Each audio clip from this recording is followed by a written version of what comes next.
I'll have a lot of handouts now. Who doesn't have books? Do you have books? You don't have any books? No. Oh. Okay, good. Here's some. Are there many books? Yeah, I know. You read all this?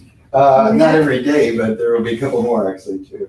There'll be a couple more? Yeah. Oh my God. There's another book, Paul told me to be prepared for just this today, Oh, we did give you a pin block? Okay, I've got that too. which I think, yeah. That's this one.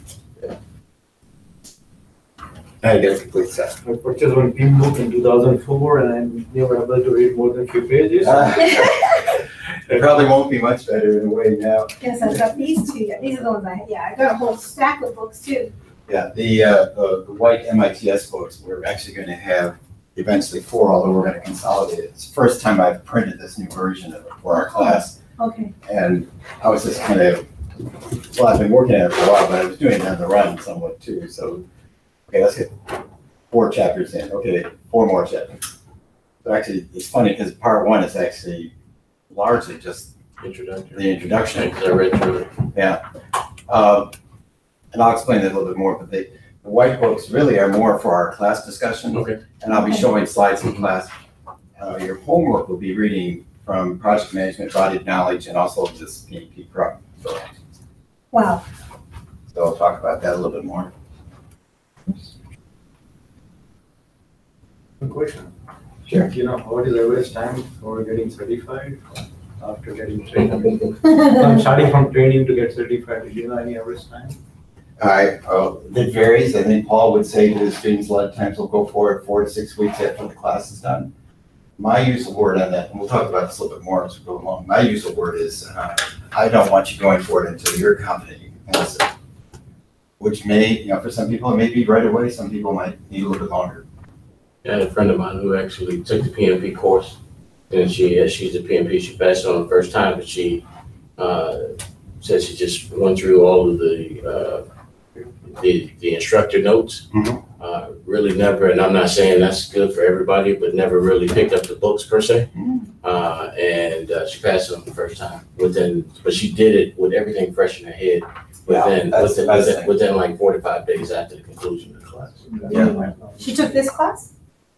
She didn't take it. She didn't take it here. She actually took it through, one of these other providers or whatever. Oh, okay. But, not through Royal providers, but through someone else. But she's actually she's a consultant now, but she's actually not working now. She actually started another class with Paul here. Oh, okay. Yeah. Yeah, and Project Management Institute is the group that wrote this book or owns this book. And they'll even say, if you just studied this, you probably wouldn't pass the exam. Mhm. And we'll talk a little bit more about that when we talk about the exam. That's also why we've got this other book, the PMP exam code book. Oh my goodness. And I'll say it right now, you don't need to bring those to class every time. I bring the white binders, Okay. part 1, part 2. I'll bring my copies, so we'll always have a copy if we want to refer to something. So you can the same book as that? Yes. Oh, well, this is the same as this. And this is the same as that unwrapped. Okay. We also have a smaller book in there. It's got 2 books in it, actually. So this is about, of course, based on Project Management Body of Knowledge, which is too long to say, so I will almost always abbreviate it, PMBOK. PMBOK's a lot easier to say. We're up to the 6th edition now, and it's created by the Project Management Institute, where we go into all sorts of details and stuff. I'd like to get to know you a little bit better, find out a little bit about you and your experience, what you're expecting from this class, and if you're going for the PMP or the CAPM. CAPM is the sort of associate project manager, which is a newer certificate. Not quite as well recognized as PMP. I think PMP is still the one that's most people would like to go for if they've got the experience. So I'll tell you a little bit about myself first. I'm Keith Davis, and I've largely worked in 3 industries. Started out with International Harvester, which is now called Navistar, and I worked my way up from a machinist to an industrial engineer. I dropped out of school originally. I blazed through my bachelor's in about 12 years. Don't recommend that, but night school, I'm used to night school from that time though. After that, after working at Harvester for a while, I ended up going back to school again and worked for a company with brown trucks, UPS, and did everything there too. Worked part-time, became part-time supervisor, went full-time, drove a truck for 3 years, which was pretty good. Then I made my last mistake there, which was go back into management. Management at UPS is hard. They kind of wear everyone out. It was actually a family decision for me to leave UPS. Actually, I was an industrial engineer again at UPS, a little different than machine shop and welding and assembly work. I was, running around chasing drivers all over the place and setting up routes and stuff. It was a family decision for me to leave there though, because I was only working 5 days, but 12, 14 hours a day. So by the weekend, I was pretty much done. Done, toast. Toast, yeah, I was wasted. And so my wife was kind of ticked about the whole thing, and I wasn't seeing my kids that much either. So I left there, and about 7 months later, I started at Motorola. And I felt like I died and gone to heaven because Motorola was so much more creative and open. UPS was more, the cloud was always coming over the head when you walked into that place. A lot of good things there, but if you were a driver and just stayed a driver, it was the best thing. You make lots of money. When you're done, you go home. Management was like, no, you're not done. And so while I was at Motorola, I got involved with, actually I was involved with projects, some at UPS, but I got more involved with projects and programs at Motorola. And that's where I was able to take a bunch of classes too, because they had an outside training group come in a lot. And we had Motorola University, which was really pretty good. And so I took a lot of classes about project management stuff. Got my PMP in about 2004, I think it was, or 5. But I was busy working. I thought, well, I'm going to work here until I retire. And in 2009, I let it slip because I didn't turn in my professional development units, my credits for the work or classes I was taking. I said, oh, well, I'm going to stay here forever. Well, no, it didn't work out that way. My division of Motorola was sold to Nokia Siemens. And basically, all our groups were working on the towers and the base stations for the phone systems. And then they laid off 17,000. And I got to be one of those. And I looked around for jobs for a while. I'm a little bit older, so I wasn't really looking to do 70 hours a week or 24/7 kind of jobs. And or move away. I've got 3 sons and 5 granddaughters, and we're all local here. So I wanted to stay around here. And during that time, Paul said, hey, would you like to teach? I said, oh, okay. So I got my second master's certificate here. I was actually a student here first. And I got my second master's certificate in project management and also recertified as a PMP. And so I've been teaching this class now about 4 years. And I kind of like it. I also, along the way, picked up the Microsoft classes, the basic Microsoft classes, like in Excel, PowerPoint, Word. So I do teach those some too. That's a little bit about me. My expectations now is I'm going to keep my PMP current. That's a good thing. There's like 7 or 8 ways you can keep it current too. I mean, just your work experience counts as a good portion of it. Okay. You're working as project manager, turn in that, okay, check it off. Because I'm not, well, I get credit for teaching too, so that's a pretty good thing. But you can watch a 1-hour webinar, it's worth credit. There's lots of seminars and various things around. Some cost money. I have been opting for the free webinars mostly. And so I've been able to keep my certifications current now. Well, shame on me the first time though. If it would probably been a couple hours of work and I could have kept current. Yeah. But now I've got the experience of having taken it twice, which I do not recommend. You want to take the PMP once, pass it, and then stay current. Okay. So who would like to tell me about yourselves? Ladies first. Lady first? Oh, okay.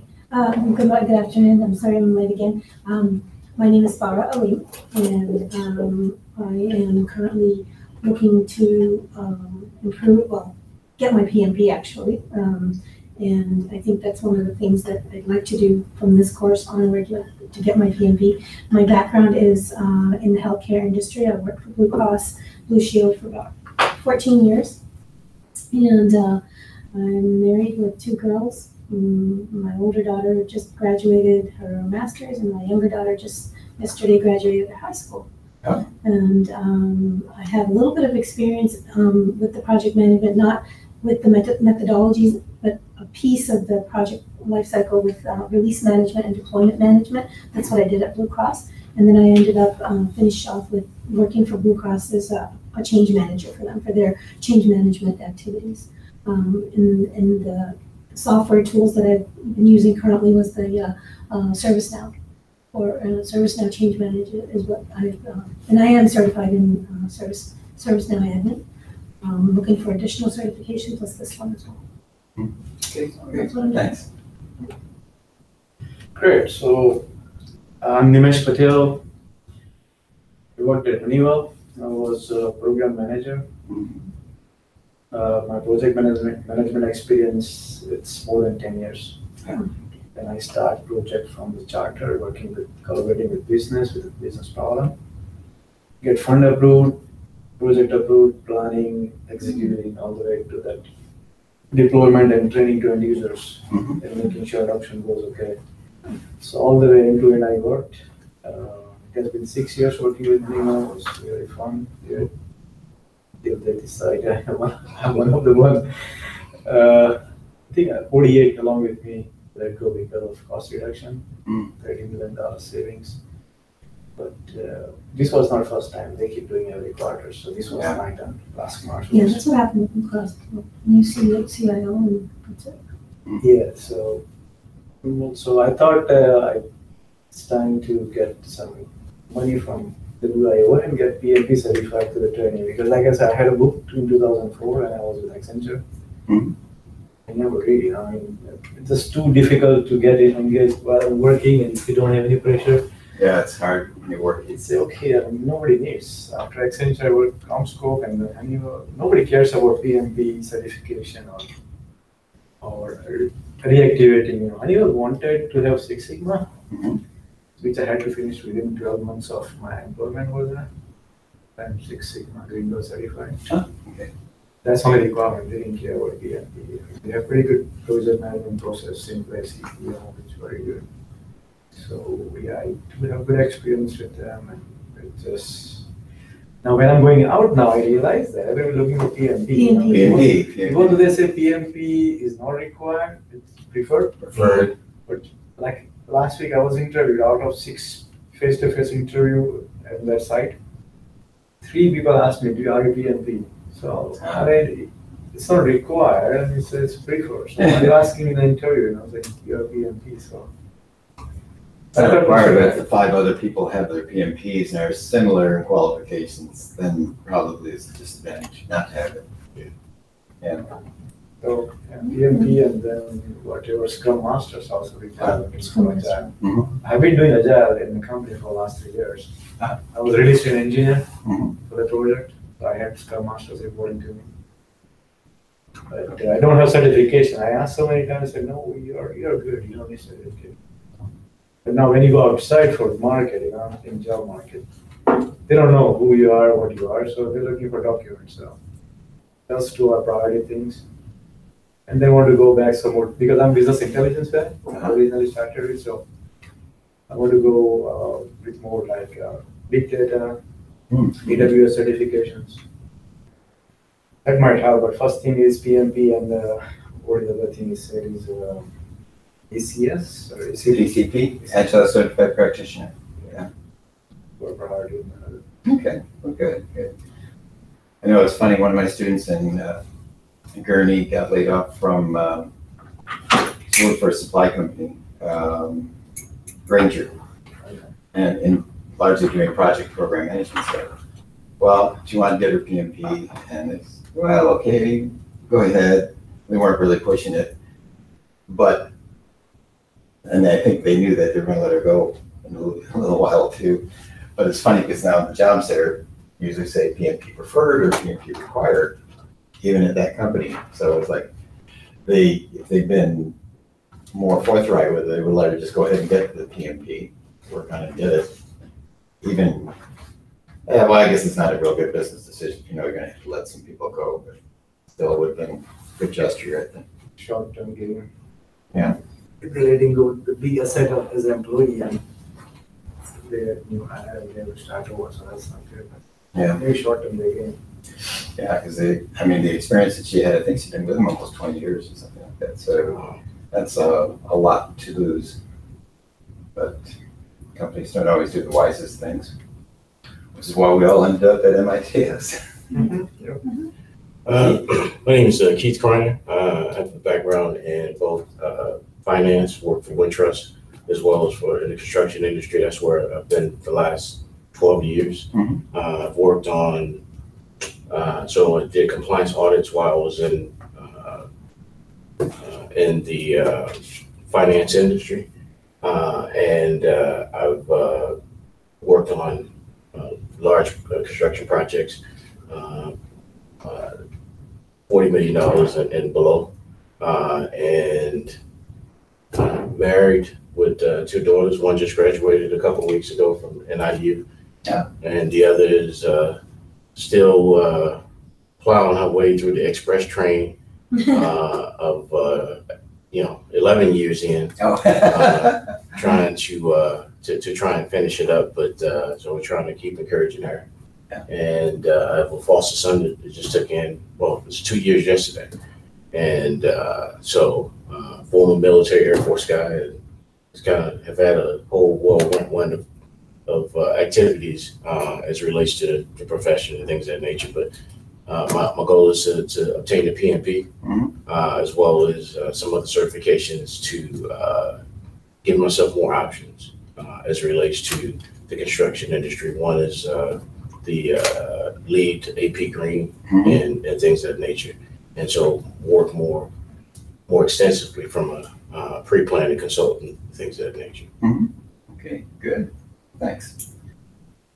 It's funny, you'll meet the other 4 students tomorrow. We did the same kind of thing at the beginning of that class, so you can casually catch up with them some too. We got quite a variety of students, but I think most everyone has a fair bit of work experience, whether it was called project management or was actually project management. I know a lot of students come here and they've done projects. They just didn't have that title. And I know one of my last big deals I did at UPS was we used to scan just next to air packages and 2D air packages. And we went, well, FedEx, of course, wasn't, scanning everything. But we had like 10 times, 20 times as many packages coming through with the ground packages. Well, I got to set up the Chicago district with scanning everything. That was actually, I didn't realize it at the time, but a pretty big program with lots of projects in it, installing all these scanners all over, getting a lot of training done in the buildings with repeaters in there so that we could send the information up all the time. But I was an industrial, I was an industrial engineer at the time. But, and I wish I had known a few more project management principles back then. Somebody helped me organize and know, okay, here's the schedule, here's what we need to do. We got through it, but it was kind of a scramble. And corporate-wise, they were rolling this out through the whole country, so it was we weren't alone in it. So there was some help coming in from the outside there too. Oh, a little bit of logistics. So we're going to be 3.5, 4 hours. I'm fine with taking a break about every hour. And if I get rolling and it's time for a break, just say, hey, time out, can we take a break? For the evening class, I probably won't make coffee. I make coffee usually for a morning class, but we do have tea bags out there. It's only lifting though. Can't say much about that. And we got a water cooler, so there's that kind of stuff too. So this class is in the evening, right? It's an evening class? Yeah, it is. Here, well, I've already given these two gentlemen a copy of this. This is my tentative schedule. And I think you emailed that, right? Didn't you email I it? did, yeah. I'll explain it a little bit more as we're going along here. So in the class, of course, the key thing is getting that PMP certification. And we're going to go through a lot of introduction materials today about what is project management, what are projects, talk about programs, portfolios, different kinds of project management types, different processes, tools and techniques. We'll spend a lot of time on what they call knowledge areas, and I'll explain that more as we're going along. And then towards the end, we'll have a review and talk about your plans on passing the PMP. I already mentioned that, Paul might say 4 to 6 weeks is a good time to do it. Once you're signed up for PMI membership and signed up for the exam and accepted for the exam, you actually have 1 calendar year from that date to do it. Obviously, I don't recommend that. Like we were talking about, it won't be fresh in your mind 9 months, 10 months out, unless you're just studying like crazy. If you're studying like crazy, you can probably pass it in, a month or 2. If we really do project management as of your regular practice, still it would require more study to do on this? I guess, one of the things that comes up is some people have done a lot of projects and project management work, but may not have done it the way PMI describes it. So you might actually have to go through some unlearning or relearning what they do in their processes. Other people may not have as much experience, and so a lot of the terms and things will be new for them.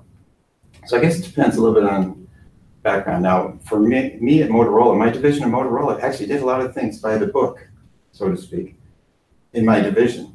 The other divisions didn't do things quite the same way.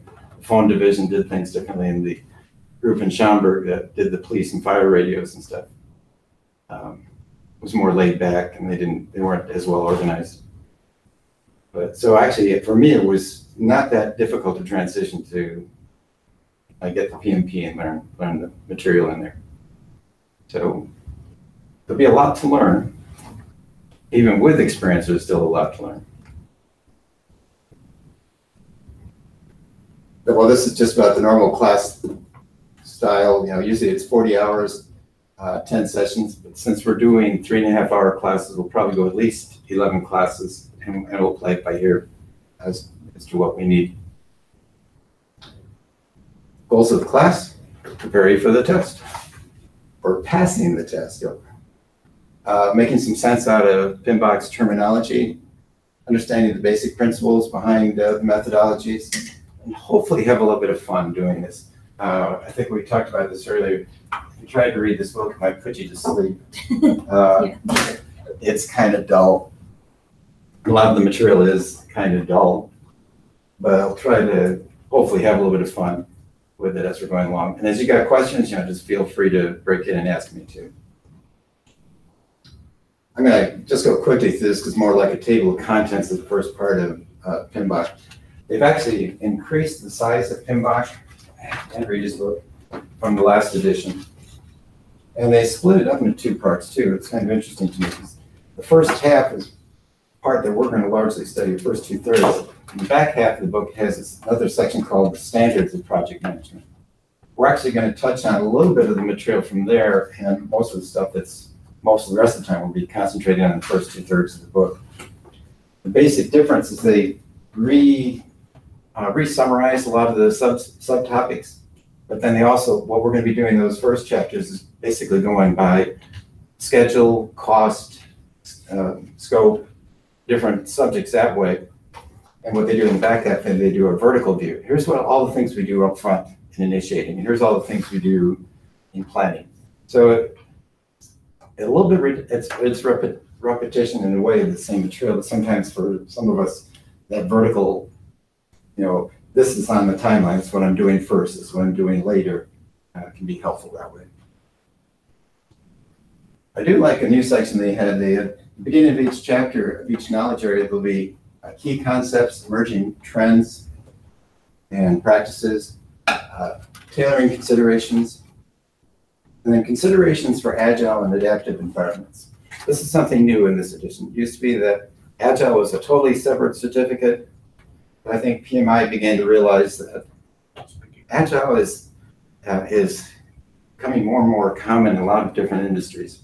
Started out mostly in IT and software development, but it's really become a lot greater than that. So I have a little bit about that in here. And when you open your package, you'll find there's also a small book. This one.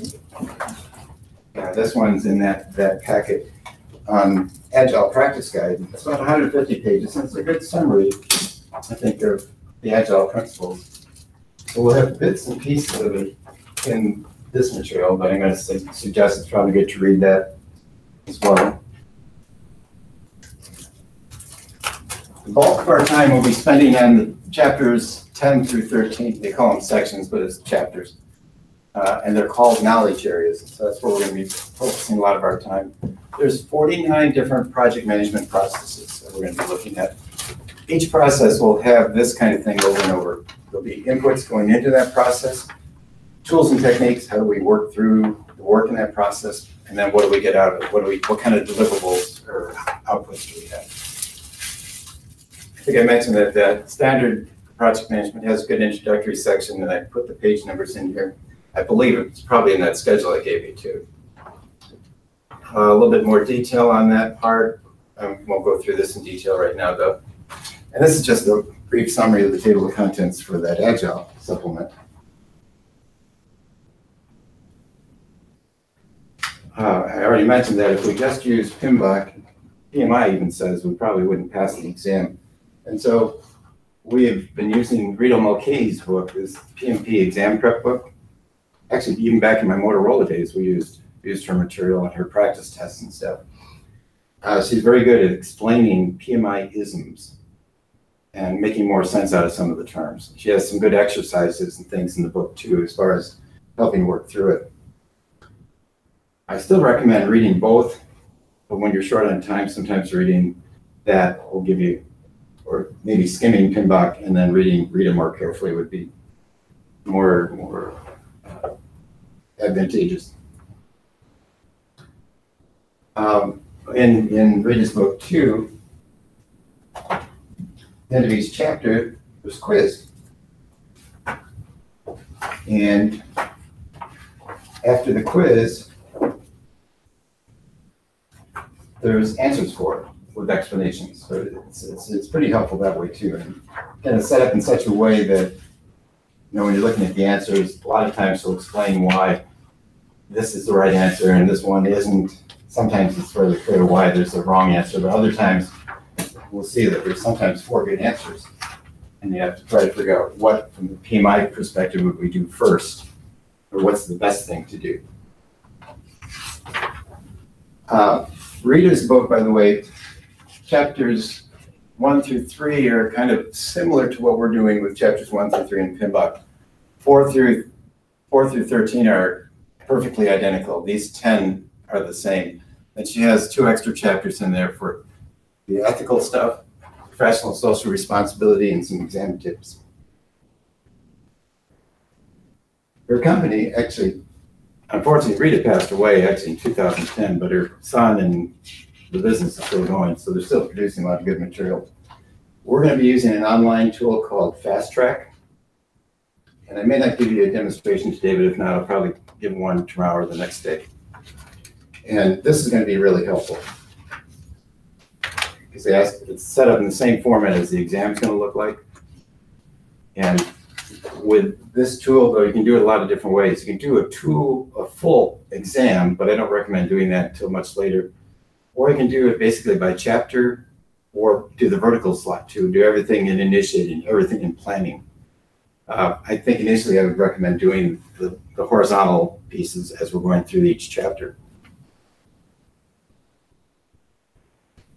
Some other things about going for it. Well, the quizzes I think are helpful. When you are getting closer to going for it, it is good to take the full 4-hour exam, practice exam, just to kind of get the idea of what kind of pace I have to go at for a 4-hour exam. That's a long exam. There's some that are longer, but it's not a simple exam. Someone was talking about some other area where they had 2 4-hour exams with a lunch break in there. I don't remember what that was, but it's a long exam. They do suggest using, various materials. Having study groups is a good thing. Once you become a PMI member, you'll find out there's a local chapter of Project Management Institute, and it's one of the larger ones within the Chicagoland one. It's about 4,000 members, and they usually have a monthly meeting, and they move it around from one banquet hall to another. I know they've had it the Carlisle and Lombard, and then they'll have it in Wheeling. They'll have it downtown, and for $35, $40, you get a nice meal, get to network with other people, and actually, once you're keeping your certification going, you can get credit for listening to a speaker for an hour, probably too. So those can be helpful. I think, they talk about they might even have some practice groups that you could join. We've done that some with our students too, allow you to, log in, do a remote one. We had one group that met on Thursday mornings up in Schaumburg for quite a while. And largely they just went through practice questions, worked through them together, answered them, argued about them, tried to figure out what the right answers were. But it's a good way to do it. When I was at Motorola, we had about 27 people that met on Tuesday at a conference room on lunch. And we did it's funny because sometimes you spend more time arguing about questions. This is a bad question. Well, that's fine. There are some bad questions in there. There's some tricky ones. But of that group, 25 of the 27 passed the first time. So it was really helpful. And the 2 that didn't, one got sick the day of or the day before, but it was too late to cancel or reschedule. So we went in there and just felt terrible and didn't do well. And the other person got halfway through and just, I don't know if he had an anxiety attack or something, but just got really anxious though, and he didn't pass. Both those guys passed the next time though. Better to pass the first time though. Yeah, is it 100% score required or 80%? What's the passing score? Yeah. 70. Passing score is approximately 70. They're very tight-lipped about it now, and they actually use psychometrics. So some questions might be weighted heavier than other questions in it. It used to be they gave us a very detailed thing. When I took it the first time, I got this full-page thing saying this subsection, you got 79, 82 here, 92 there. Now they give you, in the 5 process groups, of initiating, planning, executing, monitoring, control, and closing. Proficient, moderately proficient, or less than proficient. Doesn't tell you much of anything. Main thing is seeing pass. There were 2 students I talked to. One, well, he was a new student here, but he and his friend had taken the exam at someplace else at the same time. They got the same name grades, but one passed and one didn't. So the difference must have been one of those areas that was moderately proficient. He might have had 2 more right or something. It might have been close, but his friend was not happy about that. These are some websites that I think you'll become familiar with. PMI.org is the main Project Management Institute one. The second one is the Chicagoland chapter. There's that partner one that I like quite a bit. It's called projectmanagement.com. And that's the place I've usually gotten a lot of my webinars and stuff from.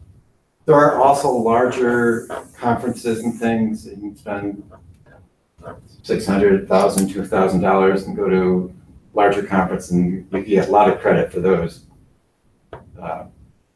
And they actually had one in Chicago last year, but I didn't go to it.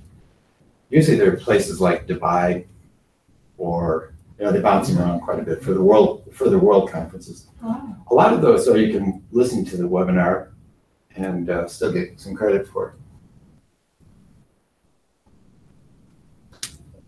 They've got a lot of white papers and articles and stuff out there too. We've got a caution in here about being aware of non-PMI approved websites. If you Google PMP prep, you'll find hundreds of things out there, and a lot of them are good. And a lot of them want you to pay. Here, join us and pay. $179, they're on sale right now. That's fine.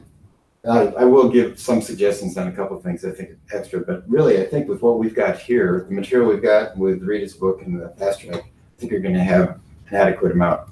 I will give a bunch of handouts too, so it's not, even though you got 4 MITS books, 2 big thick books, 1 skinny book. You'll get a few more things from me too. I learned my lesson on that when I first started teaching. I had found this one website and had a list of definitions. Oh wow, this looks pretty good. It was before I was aware that PMI has its own lexicon of terms. It would have been better. So I pulled it up, printed up some copies, and gave it out to the class with a caveat. You know, I just found this. I haven't gone through it real well. So before the class was over, they found 2 errors in the first page. I was like, oh man, learned my lesson. Won't pull those up anymore.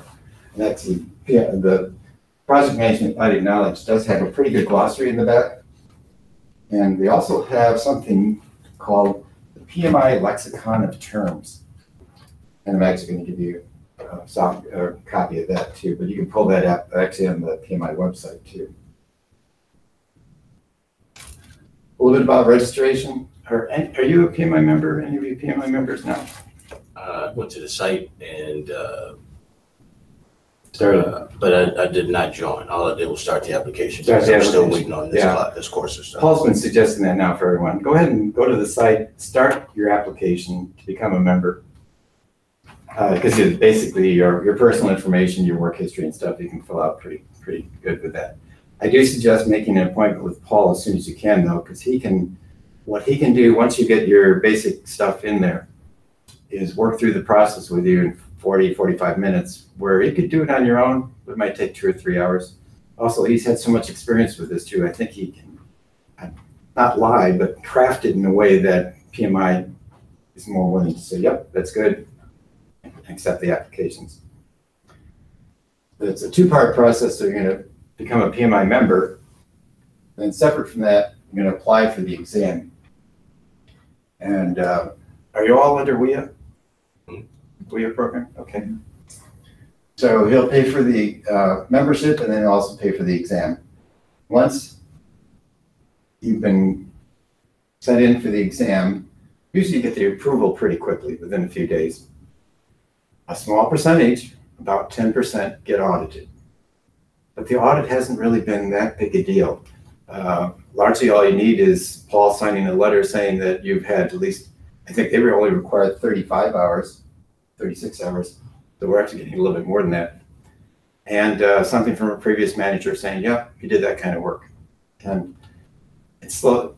You know, I've only seen a handful of people that had to do the audit and all of them said, yeah, no big deal.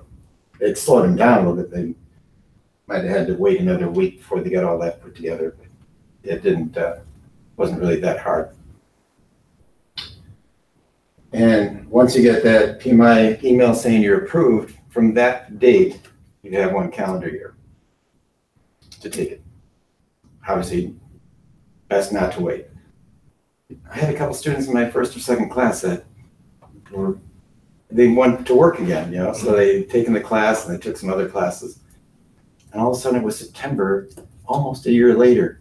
And they went, oh, we haven't taken the exam. They both went in, rushed in, they did some study, rushed in, took it, and I don't think either of them passed.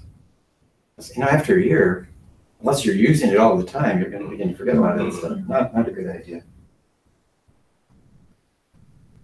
The tests are done through test sites called Prometrics, and there are a number of places. Around here, I think there's one in Lombard, there's one in Deerfield. I believe there's one. Is it COD a Prometric site? You know, it's funny, there's a lot of Prometric sites, but not all of them do the PMP certification. Oh. But for PMP certification, I know Lombard, Deerfield, there's one up in Wisconsin near Milwaukee that does. I would think they'd have one downtown too, but if you go to the Prometrics website, you can see where their locations are. You can put in your zip and it'll tell you, oh, it's 20 miles to this one or 10 miles to this one. And we want you to have that focused study time and then take the test and pass it. And I'll be happy to hear when you pass too. Or don't, but I'd much rather hear all 3 of you and the other 4 saying, yep, we passed. A little bit about the exam. It's going to be 200 multiple choice questions. Mixed in there are 25 pre-release questions, just like with GMAT or SAT, different things like that. They're trying out new questions, so those 25 won't count. Unfortunately, we don't know which ones those are, so you still have to answer all 200 questions. That being said, and this was actually my calculation for 69%. I probably should take that out of here. The passing score is roughly 65 to 70%. Since PMI doesn't give us those specific numbers anymore, this is more like the guesstimate that's in that range. For our exam, no two are the same, so even if somebody was sitting next to you at Prometrics taking it, they probably have a different mix of questions. And if you looked over the top of the cube, then the proctor would yank you out of there, disqualify you anyway. The exam is split up percentage-wise into these 5 areas, and if you look at this, you can see that planning, executing, monitoring, control is 80% of the exam. So that's, I think, the best area to really focus on. When I took it the last time, closing, I was less than proficient, but pass was on the bottom. Oh well, didn't worry about it. It was only, at that point, it was only 8% of the whole exam. So I was like, okay, I missed a couple extra questions in there. Pass, that's what you want to see, is pass. Some questions will be simple factual definition types. There are a lot of, all of these are true except, or which one of these is false. So we get 4 answers and 3 of them will look real good, and then you have to figure out which one is the false one or not right. Multiple choice situational questions, I think, are the ones that are more challenging, because a lot of times in the situational questions, you may have 4 good answers, but you have to, again, get into the PMI mindset of how they think and figure out, okay, what's the thing I do first, or what do I do next? The other 3 options may be good answers, but not the thing you would do to get started in. Just some general hints. If they use absolute terms like you always do it this way or never do it that way, probably a wrong answer. The more general type would be better candidates for being right answers. And I'm still not quite sure what they meant by cheerleader answers. I think we'll see some of these in our practice quizzes too, but when you go, yeah, that's a good answer, that's a good answer, that's a good answer. All of the above. Yep, it's all of the above. We, unfortunately, I think, have too many all the above answers in our quizzes. I doubt you'll have as many in the exam, but you will have some. So if you've got 3, yep, that's good, that's good, that's good. Okay, it's all the above. So that might be one of those cheerleader things. I mean, there's nothing to say PMs are brilliant, but maybe they will.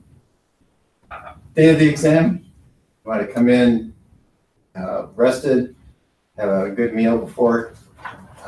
You'll need 2 kinds of IDs. One has to be a photo ID. Once you actually choose your time slot and set it up with Prometrics, they'll actually send you a letter with an ID number and stuff on it, so you can bring that in too. Prometrics is open basically Monday through Saturday. Monday through Friday, you could go in morning, afternoon, or evening times. Saturdays mornings, maybe into the afternoon. My students have been discovering recently that a lot of times, if you wanted to go, like when I took it last time, I wanted to go to Lombard because it's fairly close for me. Everything the following week was booked for the time slots that I wanted to go for. And some students are finding that they have to go out more than 1 week sometimes to get it. So when you're getting closer to that point, I'd start taking a look at the test site to see if any time slots that you want to go for are open. I could have gone to DeKalb. I thought, do I want to drive for an hour before going into a 4-hour exam? I don't want to do that. So I just moved mine out to the second week. And it worked out fine. When you go in there, it's kind of like going into the airport. They'll wand you. They'll give you a locker and you can put your personal items, your phones, your wallets and things like that in the locker. And they'll give you plenty of paper and pencils. Last time they not only wanded me, but they actually made me pull up my pants legs to see if I had something up the legs. Suspicious. Yeah. It's that's what I say. It's like going through the airport, through the bad line in the airport. You know, will you come over here, please? You want to try to dress comfortably. You can't take any food or drink in there. And suggesting too is try to be as emptied out as you can before you go in there, but comfortable. Because if you actually had to go to the washroom or get a drink, you can do that, but you actually have to check out and check back in, and the clock doesn't stop. So 4 hours exam and they don't allow drink at least? I mean, you can check out from the exam room, go to drinking fountain or go to the washroom. You can do that, but it doesn't stop the clock. It just keeps ticking. I mean, water bottle even they don't allow, even 4 hours? No, nothing in the room. Papers and pencils. It's crazy, isn't it? Any break in between the two? It's a 4-hour exam. You can take a break, and some people do that, you know, and I'm not saying it's not a bad idea. Like if I'm getting kind of restless and having a hard time thinking, a stretch break, walk out to the washroom and back, even if I don't need to go to the washroom, might be a good thing just to clear my head a little bit so I could focus again. Then you go and check out and check in. Yeah, but you still have to check out and check in, and the clock keeps. 40-minute restroom? Pardon me? 40-minute restroom, check out and check in? Yeah, They well, don't stop the clock. on your computer, if you started the exam, it starts at 4 hours and 3 hours, 59. It keeps going. Not the security kind of like you're explaining, we walk through and. Yeah, you still, you might get wanted again and they'll maybe check you. And But not. so it could take another, I don't know, 3 to 5 minutes, maybe. Oh, okay. Hopefully not too long, but. And that's the key thing. You want to go in and relax because you're well prepared. That's why I think every student says, well, should I take it in 3 weeks or 6 weeks? And Paul's general guideline I think is good, but I'd rather have you going in when you're feeling like you're ready to go for it. So if in 2 weeks, I had one director from Motorola come in, and he actually took kind of I don't like boot camp classes, but we actually did 2 8-hour classes per week. So basically finished in 2.5 weeks. But he was pretty brilliant. And he went in, I think, a week or 2 after that and passed the exam. So you would not recommend that speed? It depends. You know, if you're really grasping everything and can go for it, great. I heard like some class, like 1 week class, 8 hours. A boot camp?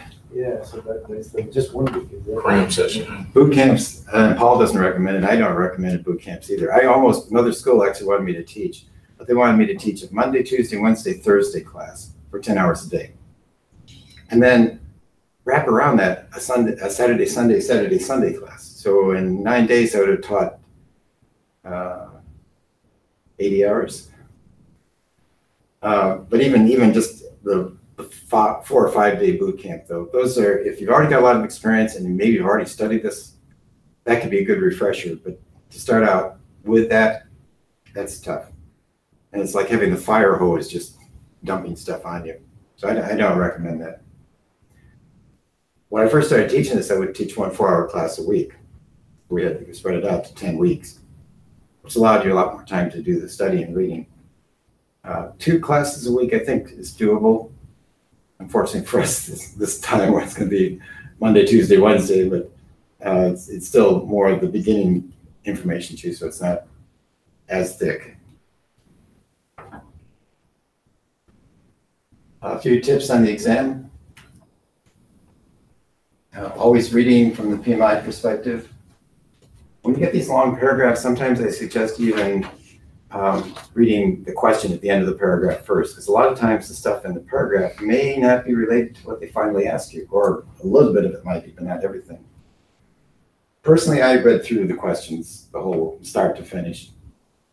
Sometimes I'd have to reread it, but usually didn't cause me too much trouble. Sometimes one question might help you with another later. I first thought that was nice to think of, but if I had a question about cost on number 32 and had another cost question number 88, I probably didn't write anything down when I was done with question 32, unless it sparked a memory of something that could add a formula or something on my scratch paper there. Oh, I didn't mention that, but I still recommend this.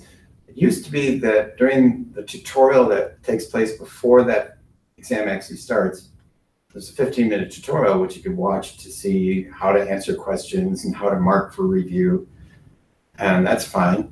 It used to be, though, we would use that as a time to do a brain dump, write down your formulas, key concepts, anything you wanted to put on paper. Well, PMI and Prometrics last year got together and talked it over and decided that they were no longer going to allow that. So you can still do a brain dump, but you can't do it until after you hit start on the first question, which means you actually have to do your brain dump within your 4-hour period. I still recommend it. I think it's a good thing to do. And actually, we'll talk about that later in the class, but there's certain formulas and stuff, you know, when you get 2.5 hours into it, your mind's beginning to get a little fuzzy looking at your answer, your formulas. Okay, yeah, that's it. Keep it going again. Oh yeah, some people go through and answer all the easy questions and then go back and answer the harder questions. My preference was just to go through and answer all the questions. But I marked 35 questions for review. There's a little checkbox where you can mark it for review. That way, when you're looking at your review and all the questions, you can see which ones you marked and you can go right back to them. When I took it the first time, I got through everything in about 3 hours. Went through the 35 questions, another half hour, and we started rereading questions, which can be sometimes dangerous. A lot of times, you know, statistically, the first answer you put down is probably the right answer. But if I misread a question, you know, when it was one of those, I thought it was false and it was what's true kind of question. Oh, okay, I misread the question. I could correct some of those. Second time I did it, I didn't have as much free time at the end, but I did use up most of my time. There was a director from Motorola that was laid off the same time I was, and I was impressed with him. I used to work with him a little bit, but not directly that much. He was taking the practice exams in fast track, getting 92s, 95s. There's two, they have two in there. One's called the PMP and the other is called the super PMP, which has a few more difficult situational questions. He was getting 90s on both of those. The day he was going to take the exam, he signed up for an exam on a Saturday. And the day before, friends came in from out of town and they partied or something the night before. I don't know what his condition was when he went in for the exam, but he went in, took the exam, and at the end of 3 hours, he said, "I'm done," and clicked finish and passed. I got much more respect for him now than I did before, because it was like, oh, that's pretty good. There's some reasons people don't pass. Not enough experience. I don't think that's going to be the problem for you folks or most of our students. Not studying seriously enough. Not reading all 4 questions, I think is one of the, or reading them correctly. Reading the questions correctly, but reading all 4 answers too. And here's where it says it. If we just relied on PMBOK, we'd probably have a hard time with it. But using Rita's book and the simulation tool, I think is going to help and be enough. End of the first introduction.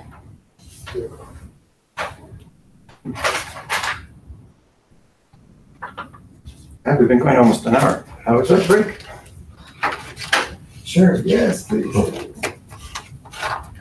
I will apologize a little bit too, because today's class is more me just blah, blah, blah, talking. The others, we're going to be a little more interactive, I think, and you'll have a chance. I know, well, for 2 of you, you just got the books, so it's not like you've had a chance to read. Ideally, and this is one of the problems, the challenge with our school, since we're setting up classes on the fly all the time, a lot of times people are just getting approved by, will you? Okay, we're going to start a new class next week. Here you are, here's your books.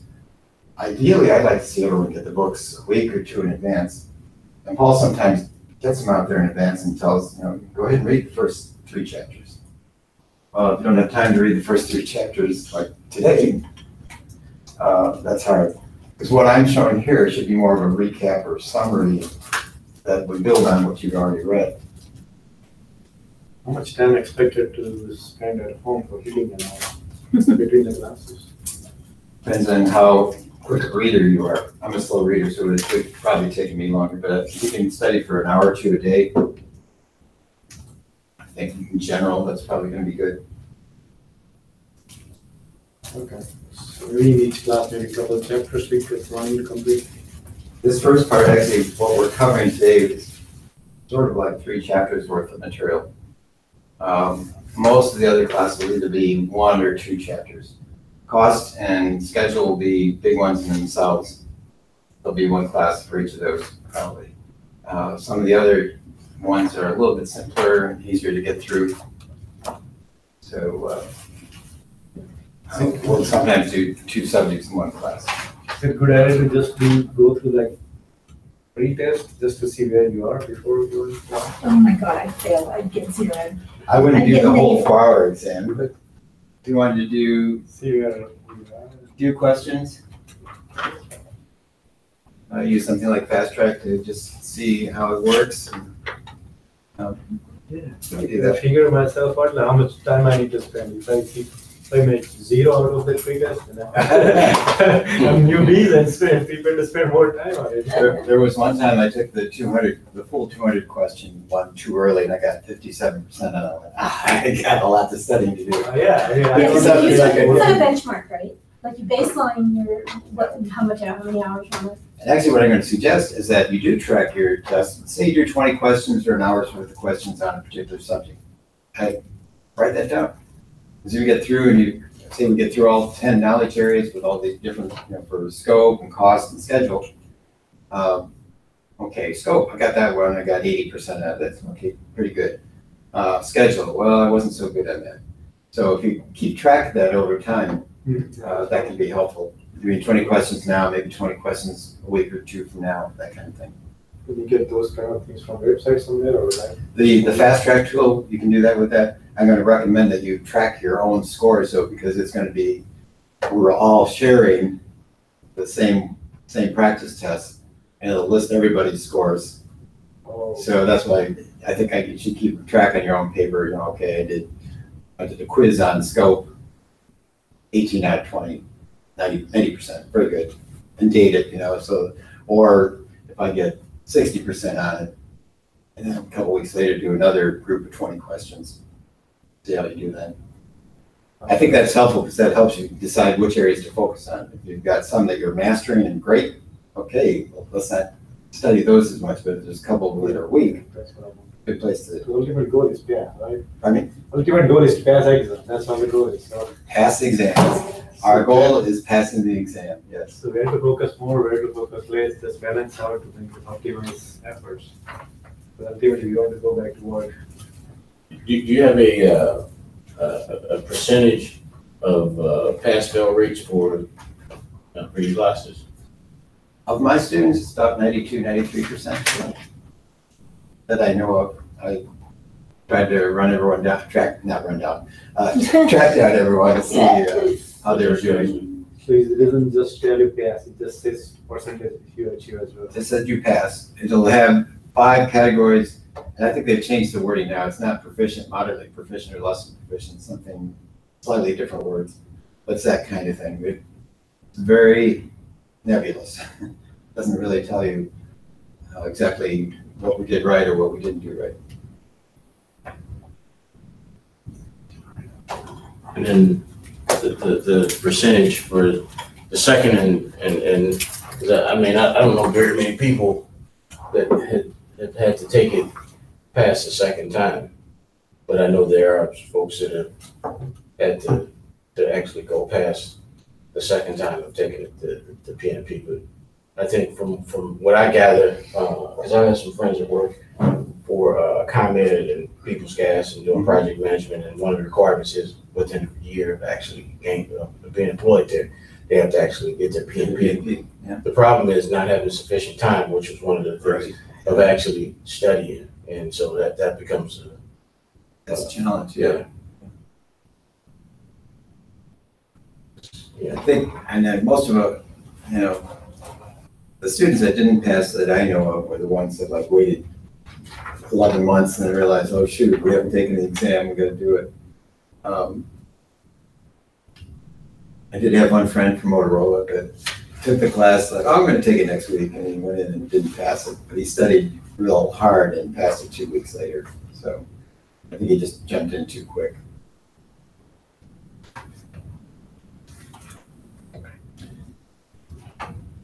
You're doing fine. You're smart.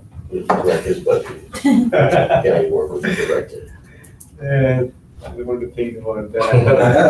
I thought I'm the more secure person in this company. It's like stupid thing.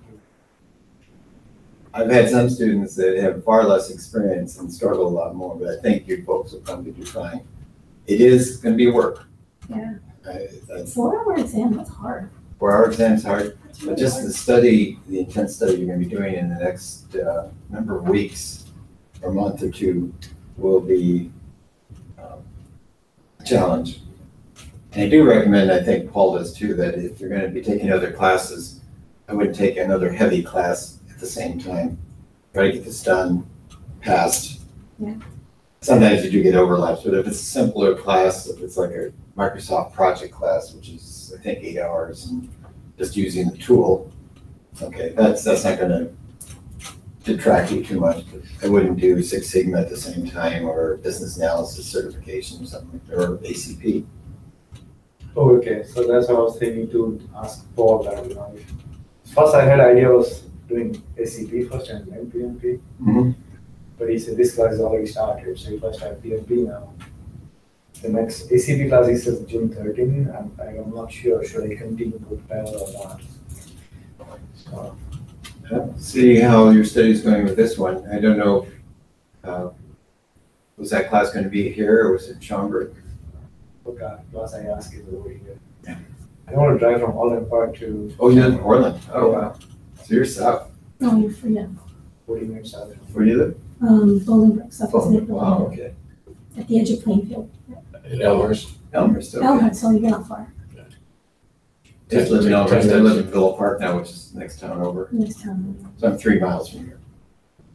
It's pretty close. So I don't mind teaching here. This is good.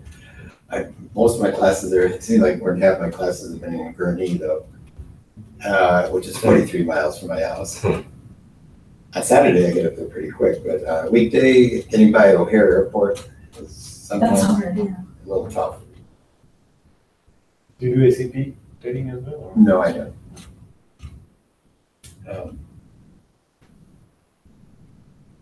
It's funny though, because I actually like the Gurnee office better. It's a 2-story office building. You can look out and see trees and grass outside the window. Here we can see the tollway. Oh, Schaumburg, you get to look out and see Woodfield Mall. And both here and Schaumburg are, you know, big, well, kind of Yeah, blah office buildings. Similar kind of setup in each one though. We've got at least 2 or 3 classrooms, an office. So it's similar kind of setup. Usually one is the lab like this. One we have across the hall. The setup yet we've also gone through a transition of going away from overhead projectors to flat screens, which has been very good. Overhead projectors were getting old and fuzzy. And, especially when I was teaching like an Excel class, the overhead projector was hard to see even the cells and stuff very well. I have a question for you. Yeah. I have been applying, not limited to Chicago. So Mhm. in case if I get a job out of Chicago, do we have any web session that I can attend remotely to continue PMP? And you can, yeah. Actually, one of the last classes I taught here in PMP, one of my students had just gotten a job. Well, he'd been a student here for a while. He got a job in North Carolina and was working in construction. And we had a Saturday class and he logged in every Saturday from North Carolina. And we used Google Hangouts. And I do record the sessions a lot of times too. So, you know, like, even if you were going to miss a class or something, you know, usually we'll have some videos that you could watch to kind of see what we did in the class, follow along. So it's doable. I did find with that class, some of the students started abusing it to go, oh, I'm sick, I'm gonna stay home today. Okay, fine. I had 5 students in the class. By the last class, I had one lady sitting here and it was she and me in the classroom and everyone else was at home. I think a couple of those guys should have come in, but they, sometimes we hear kids screaming in the background and stuff. And I was like, you know, it would have been helpful. And that's why I do prefer classroom size too, because, you know, we can have interaction. And you may ask a question that someone else didn't think to ask, and so I think that's a good reason to be in class.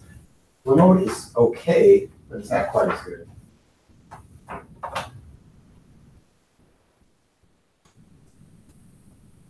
So I'm going to go through this first section, and this is again more of an overview kind of thing. Part 1, Section 1 in PMBOK, and Part 2, Section 1 in that standards for project management in the back of PMBOK. Fairly basic stuff. What's a project? It's a temporary endeavor undertaken to create a unique product, service, or result. And we'll hear that pretty often. This is a broad category of everything from, whatever it is, building cars to doing IT work to putting up a new website. So that's what they use as product, service, or result. And we could be doing a volunteer project. And maybe it's got very specific things we're doing there, but obviously not all the stuff we do if we're doing a high-tech project or building a new car, building a rocket. So it's temporary, have a start and end, has a specific purpose, and usually there's a group of interrelated activities that tie into what we're doing here. One of the things, see this brought up pretty often, but as we're going through our planning and digging in and getting more and more detail, we'll talk about progressively elaborating. That's a term they like to use. We're going through a lot more iterations. I like to use the example of peeling the onion. When we peel back the onion, we get, well, besides crying, we get a lot more detail on what's in there. So we'll go through a lot of iterations a lot of times. And they mentioned some projects here. Planning a daughter's wedding, developing a website, construction of an office building. One of my classes, actually, one of the women was going to have her daughter getting married. So she and her friend actually put together a plan. Probably didn't need a wedding planner because they put together a little project for how to plan the wedding out. I'll have slides once in a while that are out of PMBOK, so you can probably find these in the book too. The projects are usually driven with some, there's some reason we're doing projects. So it has some sort of value for our company. It's going to take us from where we currently are to some new place, whether it's an internal project to upgrade our databases, external to a customer or a client. Usually it's taking us from one point to another. Business realization is something that they've started emphasizing a little bit more too, and really it's kind of the logic check idea of, does this make sense for our company? Is it of value for us? And not something we do just once, but we should be evaluating probably throughout the whole project. Get 90% done. Is this still logical? Is it still good for our company? Does it tie in with our vision and goals for the company? This showing where we may get different requests. And on the benefit side too, a lot of times it could be tangible, it could be making more money for the company, but it might be the intangible kinds of things too. Improving our reputation, doing things better. It seems funny to me that it used to be that we always wanted to have high quality products going out, but with phones, it seemed like a new phone would come out. Oh yeah, and here's a patch. Oh, here's another patch for it. Here's another patch.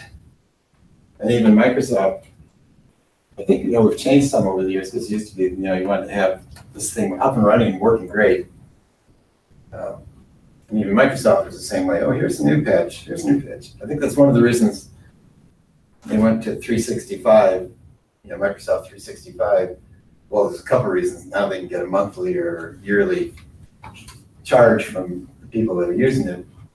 It's also easier for them to make updates and corrections and fixes. So there may be some outside things, regulatory requirements, could be fixing something internally, could be requests from our stakeholders, maybe implementing or change business or technological strategies. So what is project management? From the PMI perspective, it's the application of skills, tools, and techniques on the project to meet the requirements. And we'll talk about tailoring quite a bit, but it's really the idea of tailoring these various processes for whatever kinds of projects we're doing. If we're doing a volunteer project, it's going to be a lot different than if we're doing an IT project or upgrading a manufacturing line. So what we want to do is identify the requirements, look at satisfying the various needs and concerns. They use the term stakeholders pretty broadly, anybody that could be impacted by what we're doing. I think very often though, in a case like this, it's probably going to be the end user or customer that's probably a key stakeholder. And maybe our senior management or person said, okay, let's do this project. We're going to be managing resources. We're going to be balancing various constraints, and we'll be talking about those coming up here in a bit. So what's project management? It's doing things to deliver on time, high quality, trying to be more predictable in what we're doing, better organized up front. A lot of times, we'll talk about this when we get to the planning section, but the better we plan things out, a lot of times that'll really increase the chance for success with the project. And we'd be able to manage changes easier as they come along. We want to be, projects should be creating value and benefit for the organization. One of the things they started emphasizing in this version of PMBOK 2 is having actually a benefits manager who's going to be actually tracking what is the value of these projects. Do they make sense for us? These are some things that we shouldn't be want to avoid or not do in projects. Missed deadlines, have cost overruns, poor quality, rework, uncontrolled expansion of the project, loss of reputation of the company, unsatisfied stakeholders. One of my students had an example. They had some kind of project that was supposed to go like 3 months. And after 2 years, it was still going. Oh my God. And Sounds like a better I was like, wait, time out here. A 3-month project, it was the project that never ended, but there was, I think, a whole bunch of questions that should have been asked probably earlier than 2 years out on that one. So for project management, we're going to be tailoring and integrating these various processes. PMI has identified 49 processes, and they're going to be in these 5 process groups, which you've already seen a couple of times now.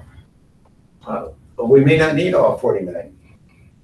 In my world, we did a good job of costing everything for a while, and then one of the other divisions that was kind of in charge of us said, we don't need to do that. They just wanted to know the number of head count. They weren't interested in how many hours and dollars it was taking to get the work done,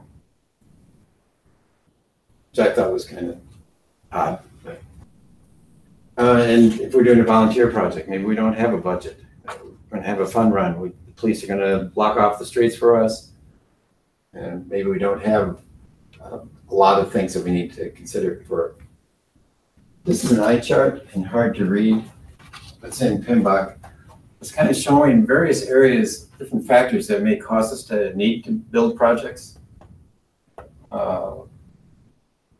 Competitive forces, new technology, legal requirements, social need, environmental considerations, market demand. I know in my world that was often the case. If we supplied Sprint, Verizon in certain cities with their phone systems, well, if the Lucent Alcatels and Ericssons were already giving them certain features that we hadn't, they'd probably say to us, hey, these guys already gave us these new enhancements on this stuff. And we'd have to play catch up. We were ahead sometimes too, but there was always that back and forth balance. And since all the big phone companies used a variety of suppliers, it wasn't like they had just one supplier that did everything for them. So they could compare, and they did. Some things may be more internal, improving our business processes or strategic opportunity, new business need. Used to be people talked about the triple constraint. I probably get a hexagon in here soon because even PMI realized last round that it wasn't just cost, time, and scope that was the concerns, was things about risks that might come up, quality, resources. So really they see it as a six constraint kind of thing. In some cases, sponsor tells us you have $1 million and you got to be done in 6 months. Well, that's 2 constraints right there. So you have to get done in 6 months, so the time limit there, and can't spend more than $1 million. So when we get some of these constraints, we're going to have to rebalance things. Maybe we have to shorten the schedule. We might have to not do as much work, increase the scope. Well, it's going to probably cost us more, maybe take longer to get done. Ultimately, when we're balancing these constraints, though, what we're trying to do is satisfy the customer, the end users.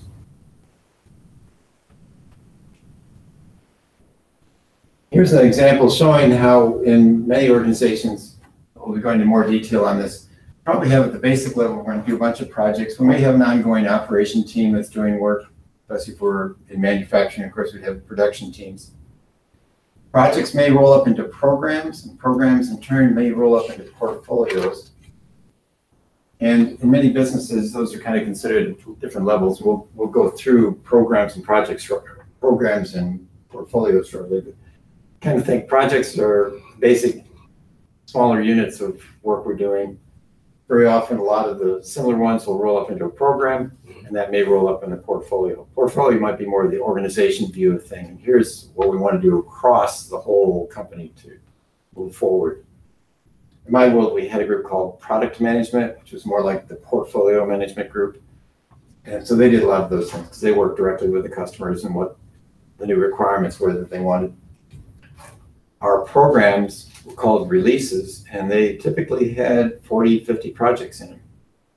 So it was quite a bit of work going into one program. And typically we'd have 1 or 2 releases a year going to the customers. So what is a program? A group of related subprograms or projects that are better managed as a group very often. So program management is really using knowledge and skills at a little bit higher level. And we got one program manager in here, and I did some programs too, where you really are coordinating these various projects to make sure that any integration between them or any interfaces work and that they're kept in sync with each other. Portfolio then would be like the next level up. And so in the portfolio level, it could be a collection of projects, programs, sub-portfolios. They included operations in there too, which I think is interesting because we used to not talk about operations much, but they were just out there. It's like that. You know, we might be doing a project that's going to enhance the assembly line, okay, or bring in new features. Well, we're intersecting with them, but we didn't deal with them that much directly. So portfolio management would be the centralized way of being able to control and prioritize all these different projects and programs we want to do. Ultimately, making sure it ties in with what's going to bring value to the company with their objectives and strategic goals. The relationship of these three is sometimes called organizational project management or OPM. I don't know if you're going to see much in the exam on that. Probably not a great deal. But it's really more understanding how these 3 levels work. I think we've got a picture coming up. Well, it's not a picture, it's a chart. And very hard to read here, I bet, but it's going to be easier to read in your book. It's on page 13 in PMP, showing what we do on the project level versus what we would do on program levels or portfolio levels. And again, I think it's pretty clear. You know, project level, okay, we're just dealing with this project. It's worked done in this one particular smaller bit of work. Programs, we're coordinating this group of projects, sub-programs. Portfolios, we're looking across the whole corporation and all its strategic goals. Organizational and project governance, not always the same things, but whatever our company organization does, probably going to have some influence in directing us on how we're going to do it. If they've got certain principles and guidelines, the way they do work, that's going to really be something that's going to directly help us decide how we're going to do our projects. If we're in NASA and we're doing very redundant systems and making sure everything is very perfect and backup systems, so if we put people up in space, they actually come back again. It's going to be a lot different than if we're at Google. Oh, let's try this, let's try that. You know, so that environment of work is going to have a lot to do with how we put together projects.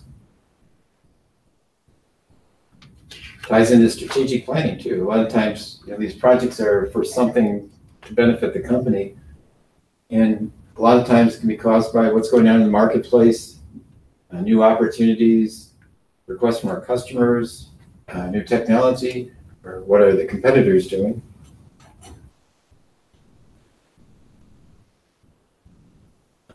Success in is where benefits management is one of those new things that they're emphasizing more too. Does this have something of value for us, for our company, and for what we're doing. And these are similar, this is almost like the same list we just saw on the previous page, but what's the benefit? Is this new technology going to do something for us? Is it fixing a problem we've got? Is it going to tie in with a social need or environmental need?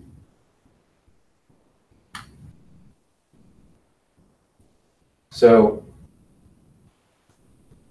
when we're doing this, we may be looking at some specific ways of measuring the benefits for us. We might have set up a target benefit. I think most companies' target benefit is probably going to be, oh, we're making money on this, making a certain amount of money.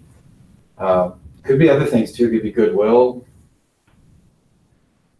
reputation of the company. It could be strategic alignments with other projects and programs we're doing. How quickly we're going to realize benefits. Is this something short-term benefit right away? It's going to take us, 5 years to make money on this thing, or 10. ROI, right? We put ROI for 5 years. What's that? Return on investment for the project whenever we start up, it goes up to 5 years. 5 years, yeah. I guess it depends on the kind of industry and the business you're in too. I mean, How they can depreciate. yeah, some places 5 years. Oh wait, we got to wait that long to make money. I think a good example might be like Amazon, because Amazon didn't make money forever, for a long, long time, but they kept growing and growing and growing, and now they're huge. I think they're making money now. I'm not sure, but they were so aggressively putting everything back into their business to keep growing. That's been pretty amazing. Project life cycle. Project life cycle, we're probably going to go through phases to get from the start to the end.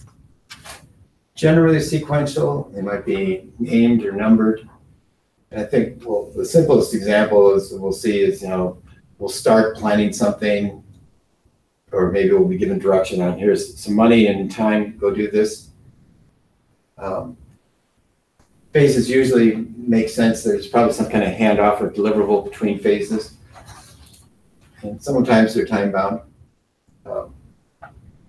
Life cycle is going to help us as project managers, though, because when we get this laid out, this will help us in managing and controlling the work in the project.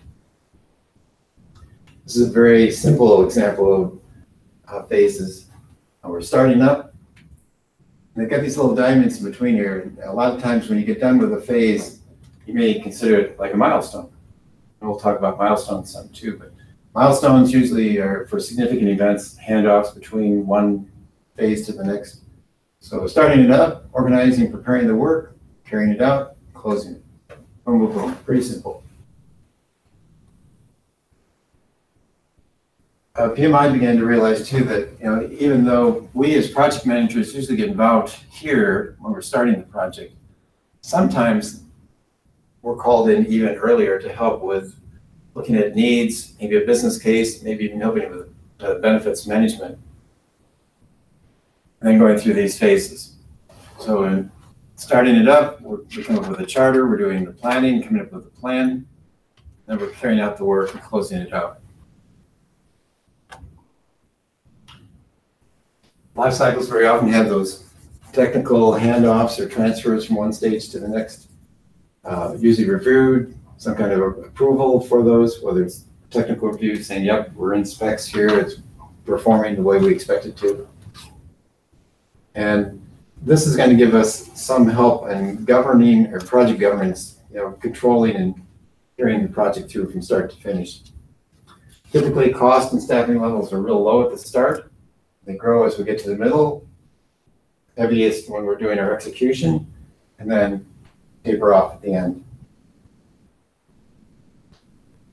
Risk, uncertainty, and stakeholder influence are greatest at the start. We haven't done anything yet. Oh, I want this, I want that. We haven't done much. So costs of changes and rework at the start that's easy. Okay, we've only done a day's worth of work. You want something different? Okay, we'll rework it. But as we get further and further into the project, costs get more and more expensive to rework or change something. We get 6 months into an 8-month project, and the customer decides they want something totally different. That would be a big problem. Usually between phases, there's those handoffs of one or more deliverables to the next phase.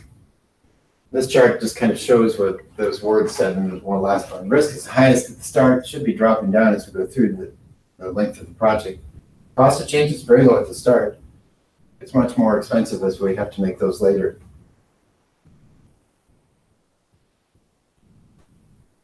This is getting repetitive here maybe, but phases could be sequential or overlapped. Predictive life cycle is a term they're using really for what I used to call more the traditional project style. Plan, do the work, test it, hand it off.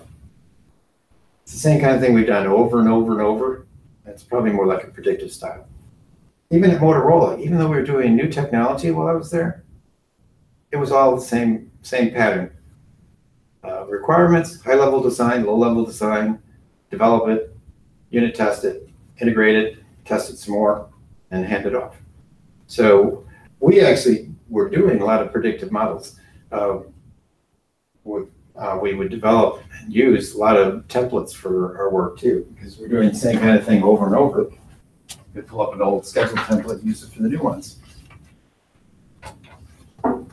So it's usually more straightforward. We're going to compare the different kinds of projects coming up here.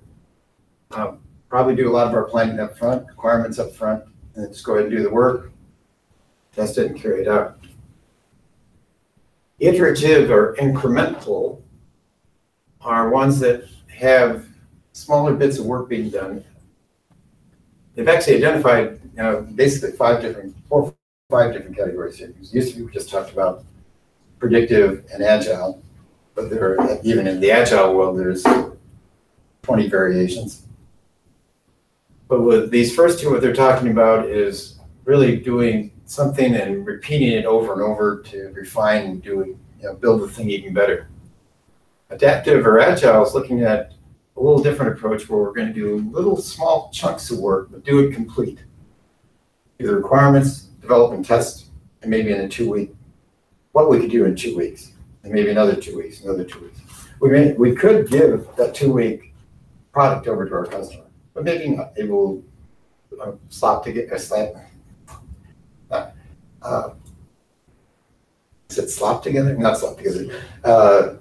Stitch together maybe a bunch of different small bits of work to give something ultimately to the customer.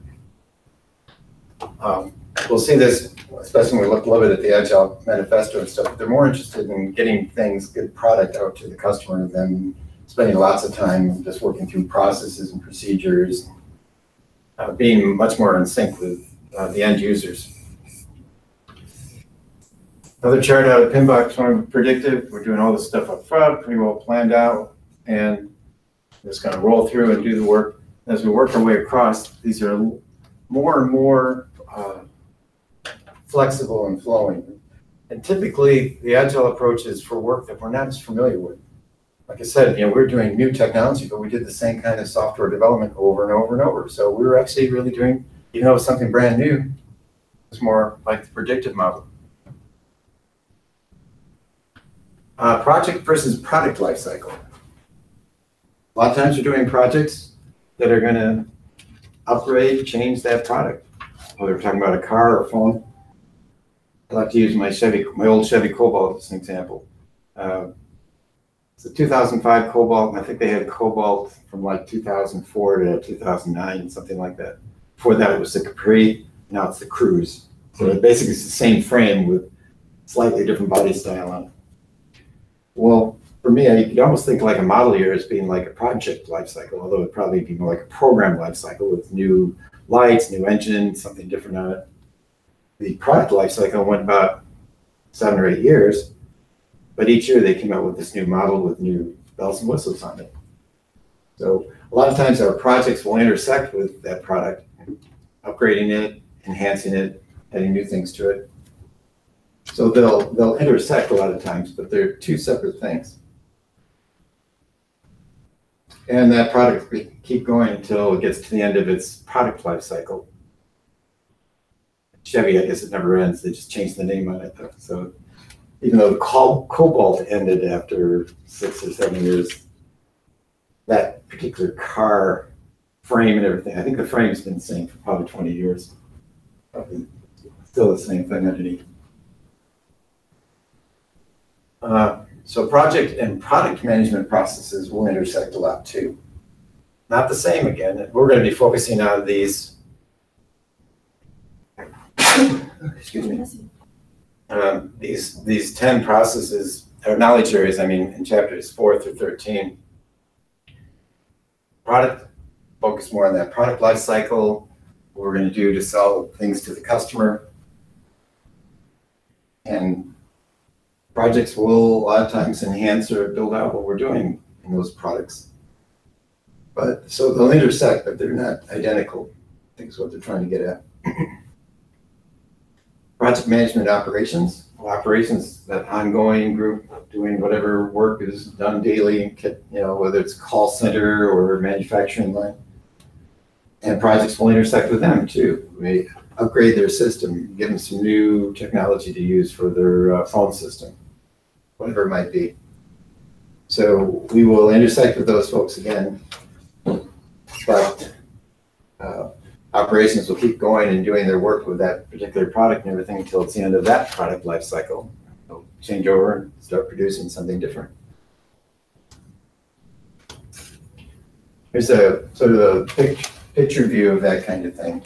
We got projects and programs, portfolios. We're kind of cycling around in here, feeding things into our business operation, some kind of business value, business realization. That could go back to our strategy and figuring out, okay, what do we want to do? What's our future vision? So we can see how it could kind of cycle around through there. A little bit about adaptive and agile project management, since we now have that tucked in here. This is the Agile Manifesto. They're interested in individuals, interactions over processes, working software over doing comprehensive documentation. Customer collaboration, working with the customers very closely. I always talk about within the team having either a product owner or customer within the team. It might be an internal one, or it could be somebody from the outside. And responding to change being more important than following a plan. Predictive, we put together that 6-month plan, but we got to follow it. Well, we did make changes. Any project has changes. So whether it was predictive or agile or adaptive, we're always making changes. But I know in the predictive model, it was more controlled. Okay, we want to make a change. Well, submit a change request, and let's figure out if this will work. And we'll either approve it or reject it. If we approve it, okay, then we'll add that work in. I'm not going to go through these in detail, but there's 12 principles behind the Agile Manifesto. It kind of builds on those 4 points around the first one. But this is a slide that shows that there's a whole bunch of different ways to look at Agile and some other things. You mentioned Scrum, extreme programming. And this one, I think, is even short because it doesn't mention SAFe, which is another Agile approach. They mentioned Kanban, which became more, I think, more popular in doing work in manufacturing. We're trying to do little improvements as we're going along. Lean as well was more like a manufacturing kind of thing, trying to constantly improve our, whatever it is we're doing, our manufacturing line or our production lines. Is the lean type methodology still popular versus the PMP methodologies, like the lean or Lean, like the way that they do the projects in a lean way, right? Like the lean methodology, is that over this, or is it still, or PMP is still preferred? I guess it depends on the industry. I think lean, okay. If you're in manufacturing, lean might be still more applicable. Yeah, okay. Yeah. Because I know the software, I don't know, in the software industry, is it? Well, software industry as a whole, in general, is doing more agile approaches to things. Yeah.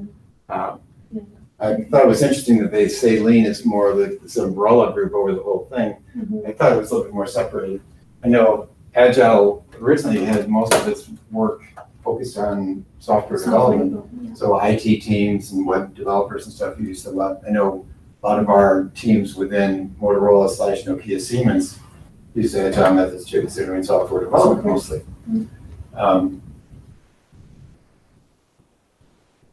Where was it going? I don't remember where I was going.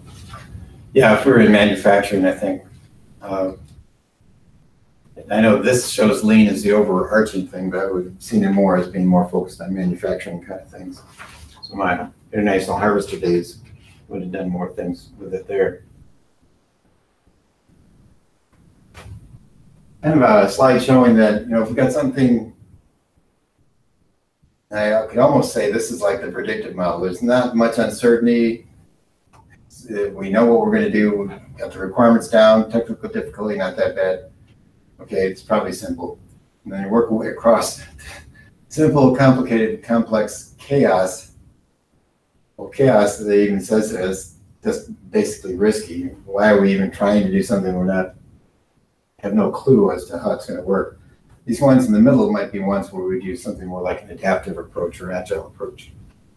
With agile, I think they talk quite a bit about we don't always know what the end result will be. So we'll just do little bits of work and keep building on it. Another chart out of PMP, which kind of repeats a lot of that again. So predictive, we've got fixed requirements. We do most of our work once because we go through the project. Iterative, we may repeat certain things in the activity level until we get things working really well. Incremental, smaller chunks of deliveries.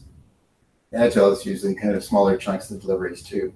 One of the things that's been discovered, especially in software, is that using an agile approach, or probably these others too, is that they found out they were actually more efficient and better at getting things done. And I think some of those basic manifesto ideas about, you know, constantly working with your customer, talking to your customer all the time should be true with any project, I think. But they found it to be much more effective in doing the software development. So here's a simple picture of a predictive model. Analyze, design, build, test, deliver. Boom, boom, boom. One time through. Iterative life cycle, which actually I think we probably did some of this too. We were analyzing, redesigning, and sometimes building and rebuilding things. Incremental, chunks of work completely put together. So, but they could be different sizes though. I think was one of the things that are emphasized. We had this big chunk that we did, and we had something simpler that was smaller we could do maybe in a week, maybe 3 weeks for that one. This one might have taken 3 weeks. And then for the agile types, they've actually got agile broken down into 2 categories too. Iteration or flow based. With iteration, basically we're setting up our length of each of these units to be set. Okay, we're going to do what we can do in 2 weeks, and then another 2 weeks, another 2 weeks. Whereas the flow-based one allows for a little bit more flexibility. Okay, 2 weeks, but then we got one thing that's pretty complex, we can't break it down. Let's allocate 4 weeks for it. But typically, agile projects are the sprint or that iteration is usually 2 to 4 weeks, something in that range. The environments in which projects work. We're going to talk a considerable amount about enterprise environmental factors and organizational process assets. Those are big, long things to say. So I may start saying process assets or OPAs.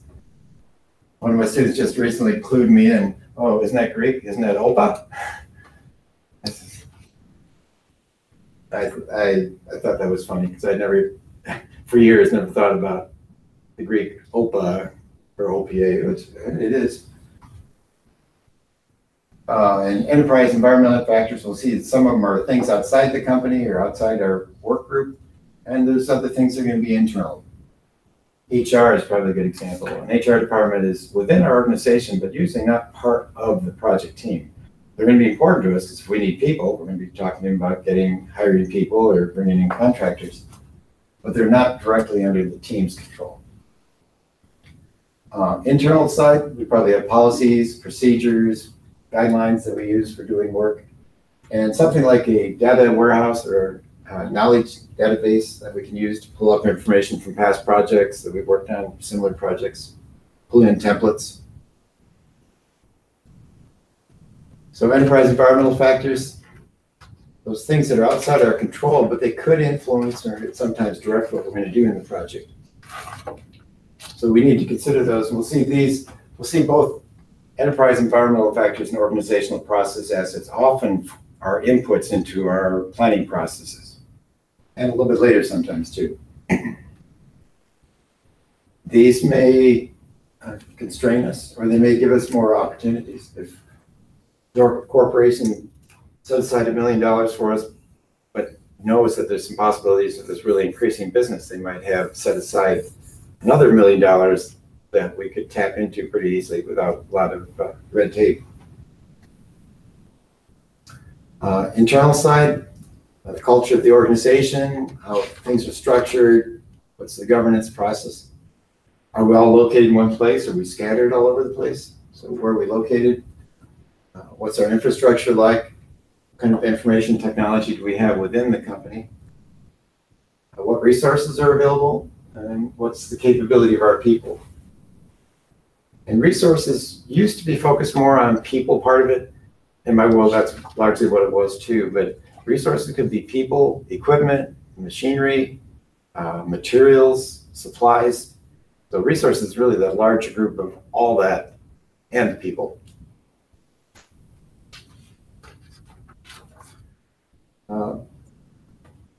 Enterprise factors outside the organization, what's going on in the marketplace, legal restrictions, the feds put down some new laws. I mentioned academic research even, financial considerations, lots of different outside factors that can, well, so some cultural influences can be big too sometimes. Organizational process assets include all the things that we've got, practices, procedures we've used, often a lot of templates and things from past projects. We'll talk about lessons learned quite a bit, and that's what we've done in other projects. A lot of times will help us in figuring out how to plan and execute this project. A little bit more detail in initiating planning. We've got the guidelines and procedures, a lot of times templates and things. We're working through this, maybe some checklists and how we audit things. Pre-approved suppliers list. If we got third-party vendors that are supplying us with product or services, we probably know which ones we've used in the past and prioritize that. This company gets product to us on time, high quality, pretty good price. This one is usually late. Let's move them down the list, or maybe even kick them off the list if they're always late, or even late half the time. That would be too good. If we got ongoing contractual agreements, we're going to have to keep in sync with those. You'll see lessons learned talked about pretty much throughout the entire project cycle. It used to be it was talked about like, oh, well, we only do that at the end of the project. Well, that's fine. And there should be an end of the project review, but it's really better to do it throughout the project.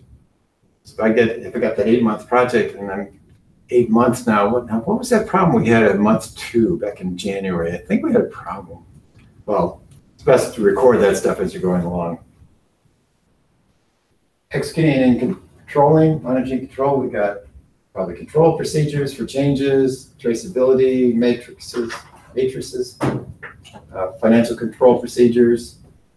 How do we do time tracking, payment of contracts and things. Issue and defect management, change control procedures. I repeated that. Note to self. We got change control procedures there, and we got change control procedures there at the top of that one. Oh, excuse me. Lesson. What are the requirements for communication internally within the organization? How do we retain our records and stuff? What kind of security things do we need? Risk control, when we look at different kinds of risks and how we control them. Probably lots of standardized instructions and guidelines on how to do our work. And how do we track lessons learned? We get to closing, probably all sorts of administrative stuff for closing projects out. Lots of paperwork, closing out contracts, getting them buttoned up, deliverable acceptance to our end user customers, and knowledge transfer too. If we're handing off a new product to production, probably need to let them know exactly how this is going to work and what kind of machines they're going to use, what they're going to need to do with it. Corporate knowledge base would be a place where we'd store a lot of this information from past projects and other work we're doing. We had a data warehouse at Motorola that was kind of like this. We had lots of different things feeding into it. I mentioned some here, financial databases. We had our project tools out there. We use things like Essbase or Hyperion for doing some of the financial costing. So all that stuff would be out there. A lot of the history or the information from what we've done in other projects would be out there. Organizational systems. Well, what is the norm for our company or culture? What do we normally do here? Do we take risks in this company, or we just, no, I got to go in, just do 9 to 5 and got to do exactly what I'm told? This.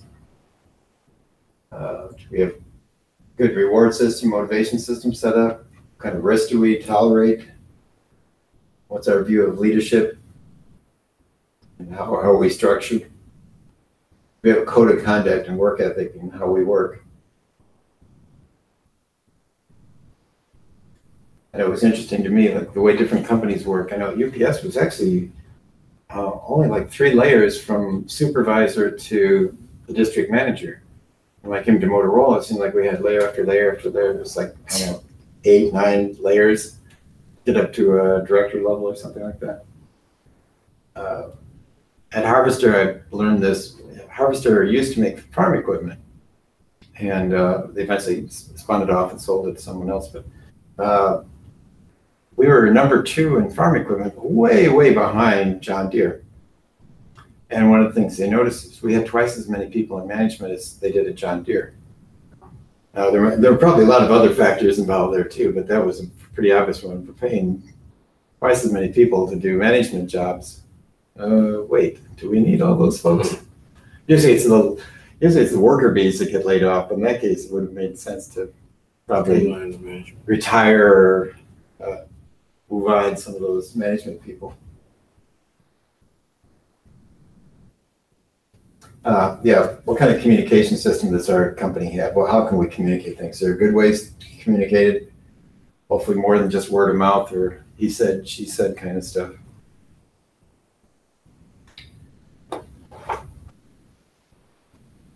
And something about governance too, they see it as multi-dimensional. So lots of different things involved. The people, the roles we have, what kind of structures we have in place, and policies. What's needed to give direction to people.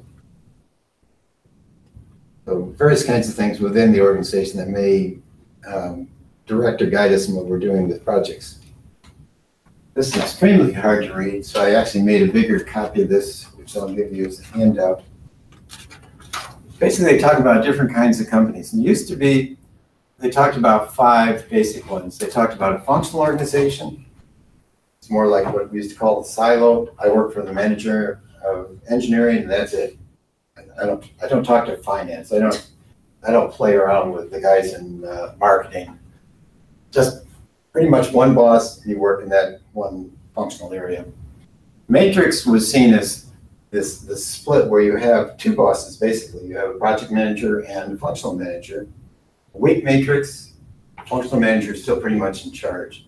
A balanced matrix, we'd have kind of equal authority in charge with the functional managers. A strong matrix, we'd be more in charge and really having more say in pulling people from the functional teams. They've added a number of different combinations,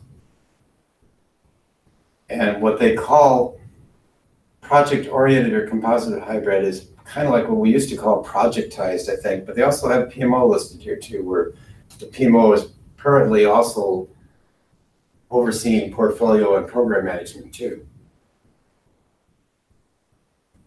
So different kinds of characteristics. I think one of the key things to notice as project managers, some of these, we don't have much authority. We might be more like consultants and not really leading the charge. And you work your way into like the strong matrix, we have quite a bit of control and charge. Project oriented, we're pretty much in charge there. They mentioned virtual teams.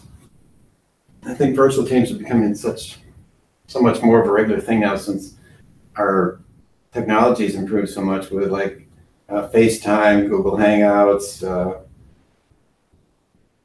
and dozens of tools now that we can do to connect. Used to be when we have meetings, we'd see slides on the board and hear voices. Or slides on the computer and hear voices. That was about it. And now you can do so much more.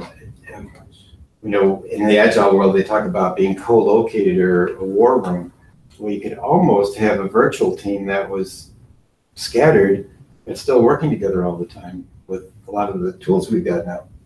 I think it says it, and that varies somewhat on what kind of level of authority we'd have, but I think it's becoming more reality that we could be scattered, other than time zones being a problem, and language sometimes. I know when we worked with our India teams, I had the hunch that our India teams were largely working second shift, as they were pretty much in sync with us. And they were either 12 and a half or 13 and a half hours difference. Why a half hour, I don't know.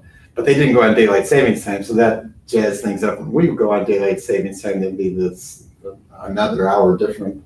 And in the fall, it would come back. When you deal with both India and China, then... Pardon me? When you deal with two teams like India and China, India team interaction works better in the morning. Yeah. China is in the night. Our time zone. So it's triple meetings.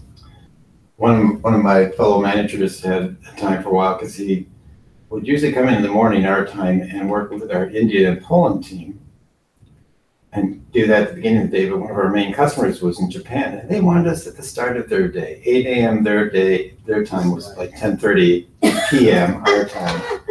So this guy would do his work in the morning in the office, and I think he went home, took a nap in the afternoon, and then had supper, and then met with the Japanese team after that. Kind of crazy. Kept these over from the older slides because I think it gives a visual a little bit more about what a functional organization is. Functional, we got one boss, that functional manager, usually grouped by some kind of specialty, and project within that department, okay, probably be run by the engineering team or something like that, but projects across these becomes a little bit more challenging. Most of the time, project managers in this kind of organization will not have a lot of authority or control. It might be more like coordinators. If the engineering manager says, we need to do this project, Keith, come in and do it, he'd probably be not, he'd be directing it more than the project manager in some ways. Would be maybe as a coordinator, assistant in a way. Matrix, that mixed thing where we're actually reporting to two bosses. A weak matrix, we wouldn't have a lot of authority or control there. As we work our way across to a strong matrix, then we'd have a lot more authority. And they mentioned PMOs here. We'll talk about that a little bit more in a minute.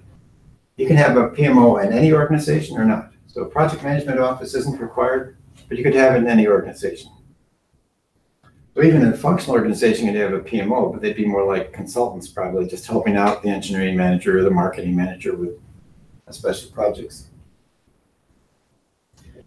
And projectize, and now in the new book, they don't call it projectize, but this is more like what they call, I think, the PMO now, or project-oriented organization. Here they've got the PMO reporting right into the CEO. So here the project managers have a great deal of authority and influence and power.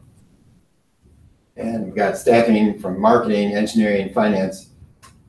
They don't talk about this having one boss, but it sort of looks like one boss, but I think there must still be a functional manager that makes sure people are getting their vacation pay and getting paychecks and stuff. Otherwise, I think we can probably almost take away those names in there for engineering and finance. In the agile world or adaptive world, it's something more like this. Within the team, project manager is sometimes called a number of other things like facilitator, coach, servant leader, mentor. And there's someone called a product owner or customer, and then cross-functional team members. A group of people in there, there may still be some specialized skills, but a lot of times they've got multiple skills that each person could do. Ideally, they like to be co-located. That's sometimes called a war room.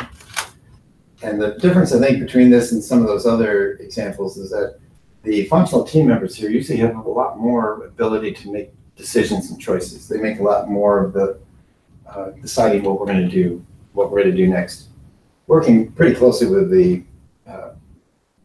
manager and the product owner. PMOs. Usually pretty much standardized. They've got a PMO. They'll have tools and methodologies, procedures, and stuff to use. They often become a good liaison too between other organizations within the company. Whether we're talking about portfolio management or if we're talking about with finance, HR, and different groups. And we talk about balanced scorecards much anymore. That used to be a big thing in a lot of companies. It was like a summary, like a 1-page or 2-page summary of state of the company, how we're doing. I think it's becoming an obsolete term in a way. PMOs could be at different levels of influence within the project, or within the company. Supportive, maybe more like consultants, bringing in good ideas and lessons learned, and here's how other companies do this kind of thing. But not a lot of authority. Controlling, well, we're more in charge there. We have a lot more ability to control and regulate how things move.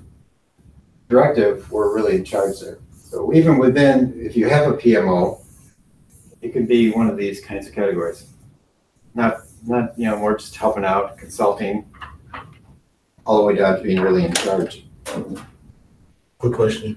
Yeah. For PMOs, is that for ones that would be high level, is that more found in a large organization, or it just depends on, I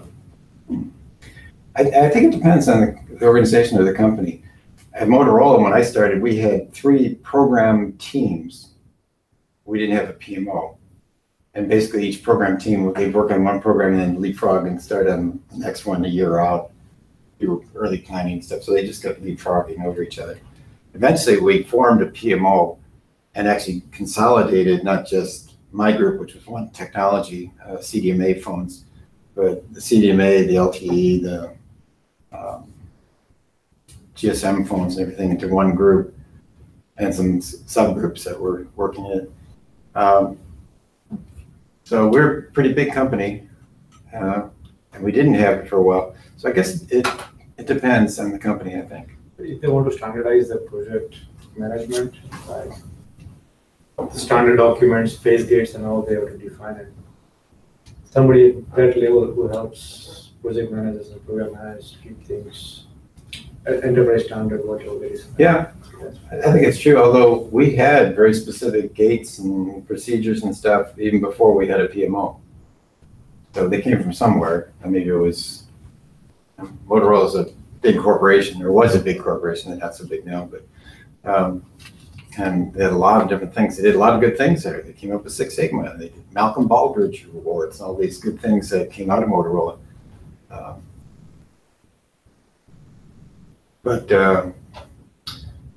Yeah, we'll talk. I mean, we had some gates, those diamonds showing up as gates in there. We were using M gates, Motorola M gates for a long time. Is that still big, Six Sigma? Green belt, black belt? Yeah. It's Green belt, black belt, yeah. It is? What industry uses more, like the Six Sigma mostly?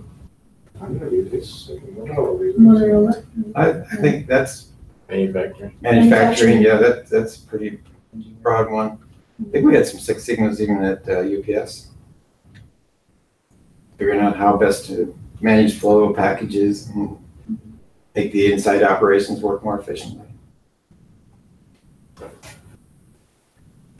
these are some other things that the PMO can do, and I know this is one that actually I came into play quite a bit in.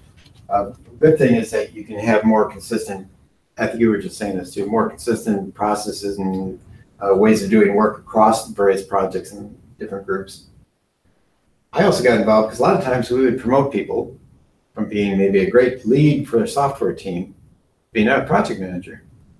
They had a lot of skills already, maybe some good management and leadership skills, but they didn't necessarily know how to put together a schedule or assign people to timesheets and all that kind of stuff. So and I actually got to be an expert. Well, I was a SME, a subject matter expert, and an admin for setting up our projects. We used a tool called Primavera, which is a little bit more complex than, a little bit more robust, I'll say, than Microsoft Project. Microsoft Project is probably the most common one that a lot of people know of because it's Microsoft.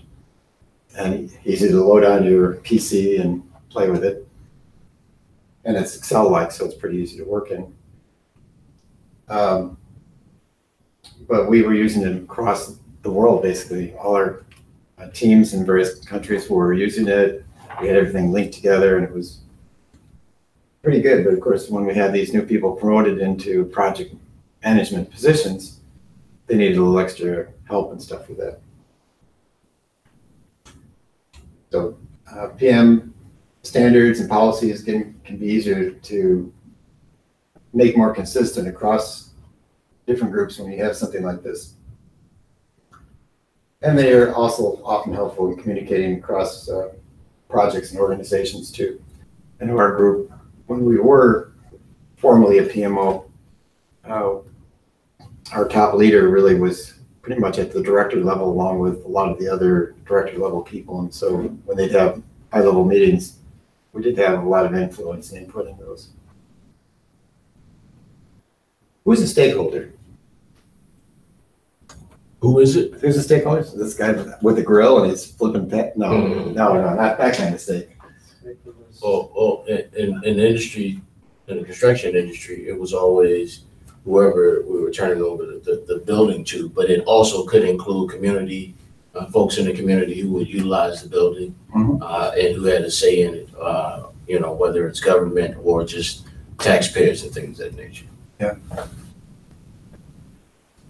This shows a little bit of, could be, you know, customers, end users.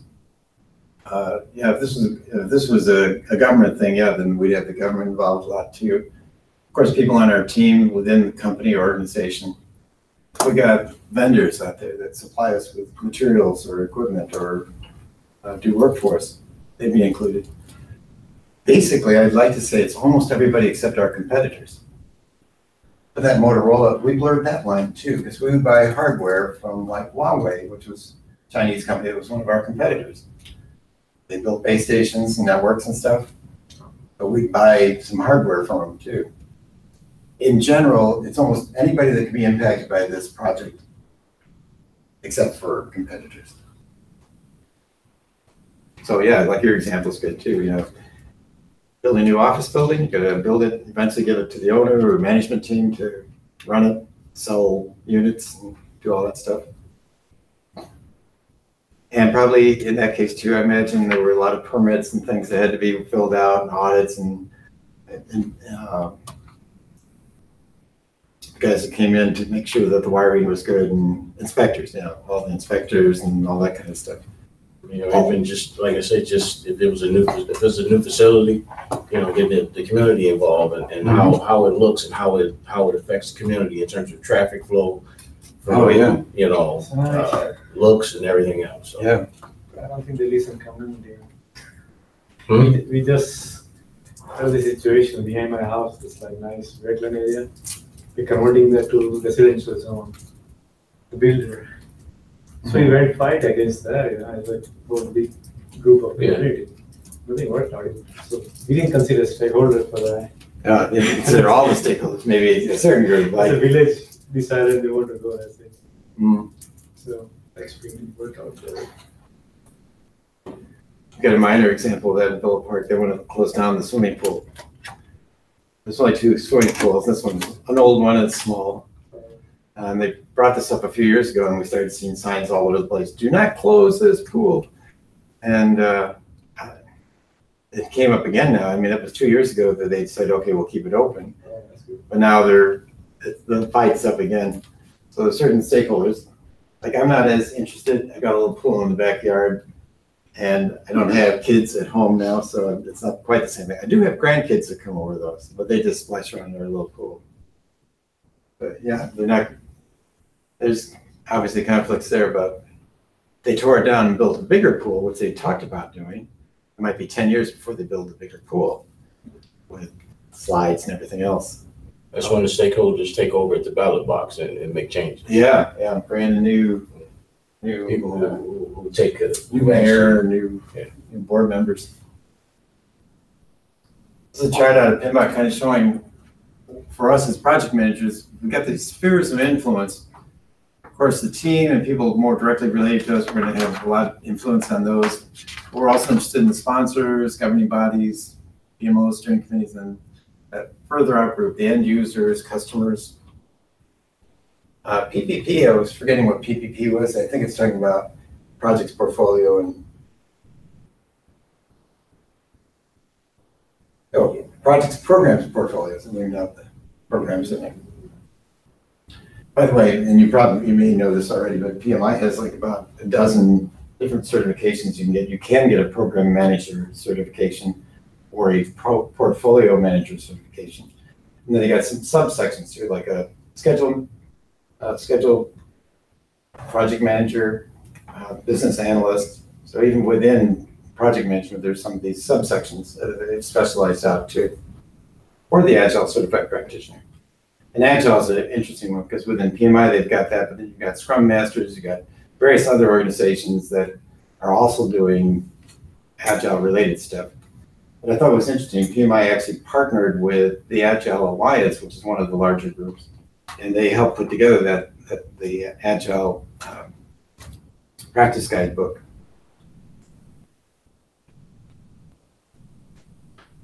So project management processes, these are things we're going to be using as we're working through the project to get done. And we'll be considering those organizational process assets and the environmental factors. And a lot of times in every planning process is going to feed into those. Here's those 5 groups again. And a lot of times the outputs from one process is going to feed into the next. This is showing over time the level of effort. So initiating group, we got a little bit of effort early on, that kind of drops down. Then our planning, we got a lot more effort, and then it drops down. Executing, more there. And then monitoring control is actually seen as something overlying everything. It's not just middle group or something, but really we could be doing monitoring control from the start to the end.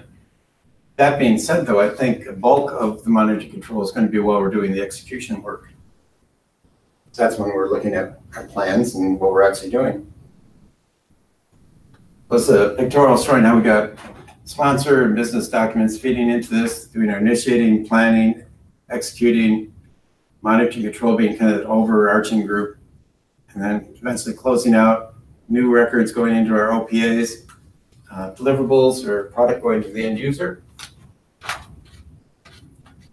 So a little bit about each of the process groups. So initiating, did I give you that? Mm-hmm. You printed it. Huh? Did I give you that? No, you printed it. Oh, okay. Well, I was going to give you one. That's right. You sent it. I emailed it to you. Yeah, you emailed the exam.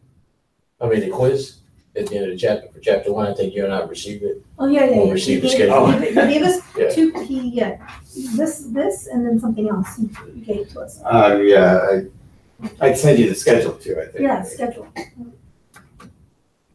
And I didn't mean actually to give you that yet because we're doing it. We're going to do that. Well, I just looked over it, but it was helpful to get it so that I can. That's fine. And I'll talk a little bit more about our in-house quizzes because they're a little bit different. The exam's going to have 4 answers for each question. Ours, we actually have some true false ones in there. We have some with 5 answers. I think we have 1 or 2 that have 6 answers. I'm trying to make it more like what the exam will be like. So ours is a little bit more varied than that. I think I did mention earlier, we've got too many all the above answer questions. Not always right, but it is pretty often. Project management initiating process group is where we're given initial scope of work and some kind of financial resources. There's usually some stakeholders involved, maybe key stakeholders from both within inside the organization and out. This is during the initiation period. This is where the project manager should be assigned, and definitely she or he should be assigned before we start our planning work.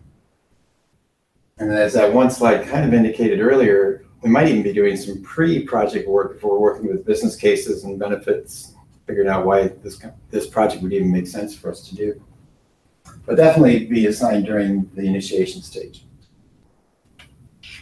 And in this stage, we're going to see that we're going to have two things that we're putting together. We're going to be putting together the charter and the stakeholder register.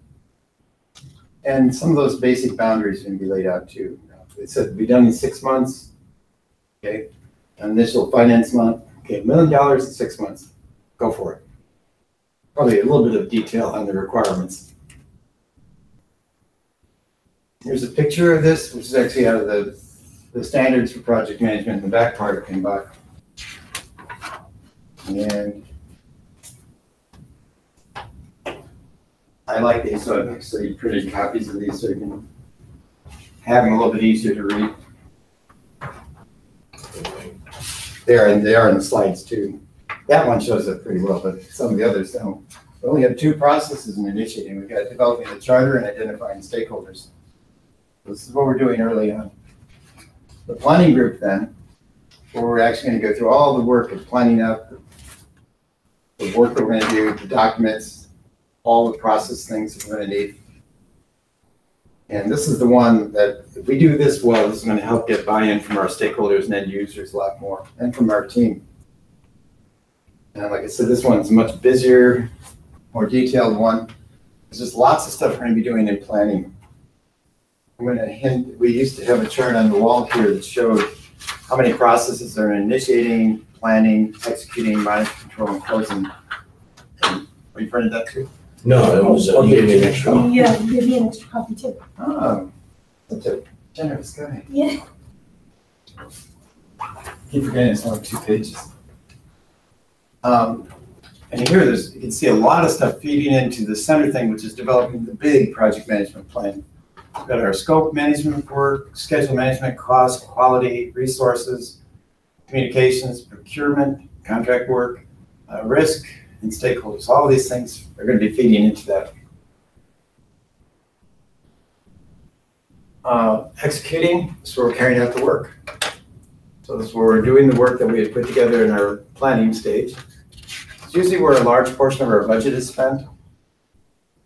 And while we're doing this work, we probably will have new change requests pop up. If they're approved, we want to make sure that we get those things added into our plans and updated. So here's the execution processes. There's 2 in the center part here: direct and manage the project work and manage project knowledge.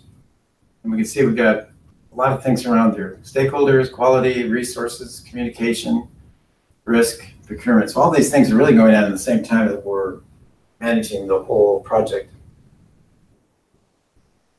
Monitor control then is where we're tracking, reviewing, and looking at how we're actually progressing and how we're doing on the work, and identifying any areas where we might need some changes. So we're trying to control changes. We don't want lots and lots of changes. Changes are going to occur. A lot are good, but we want to manage those changes as they come along, or change requests. A lot of what we're doing here, though, is comparing our plan versus our actual. We plan to have this much spent, this much done in the schedule. How are we doing? Are we on track? Are we ahead of schedule, behind schedule? Do we spend more than we thought we were going to? Or do we spend less? So we're going to be really doing a lot of that kind of work in this stage. We're going to be looking for things that try to get around this, too. They mentioned circumventing our integrated change control. PMI, at least for the predictive projects, I think is very big on not having things slip in.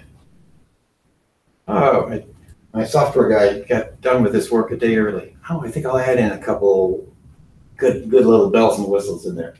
Well, that might be fine. It might be a good idea. but it might break something else later.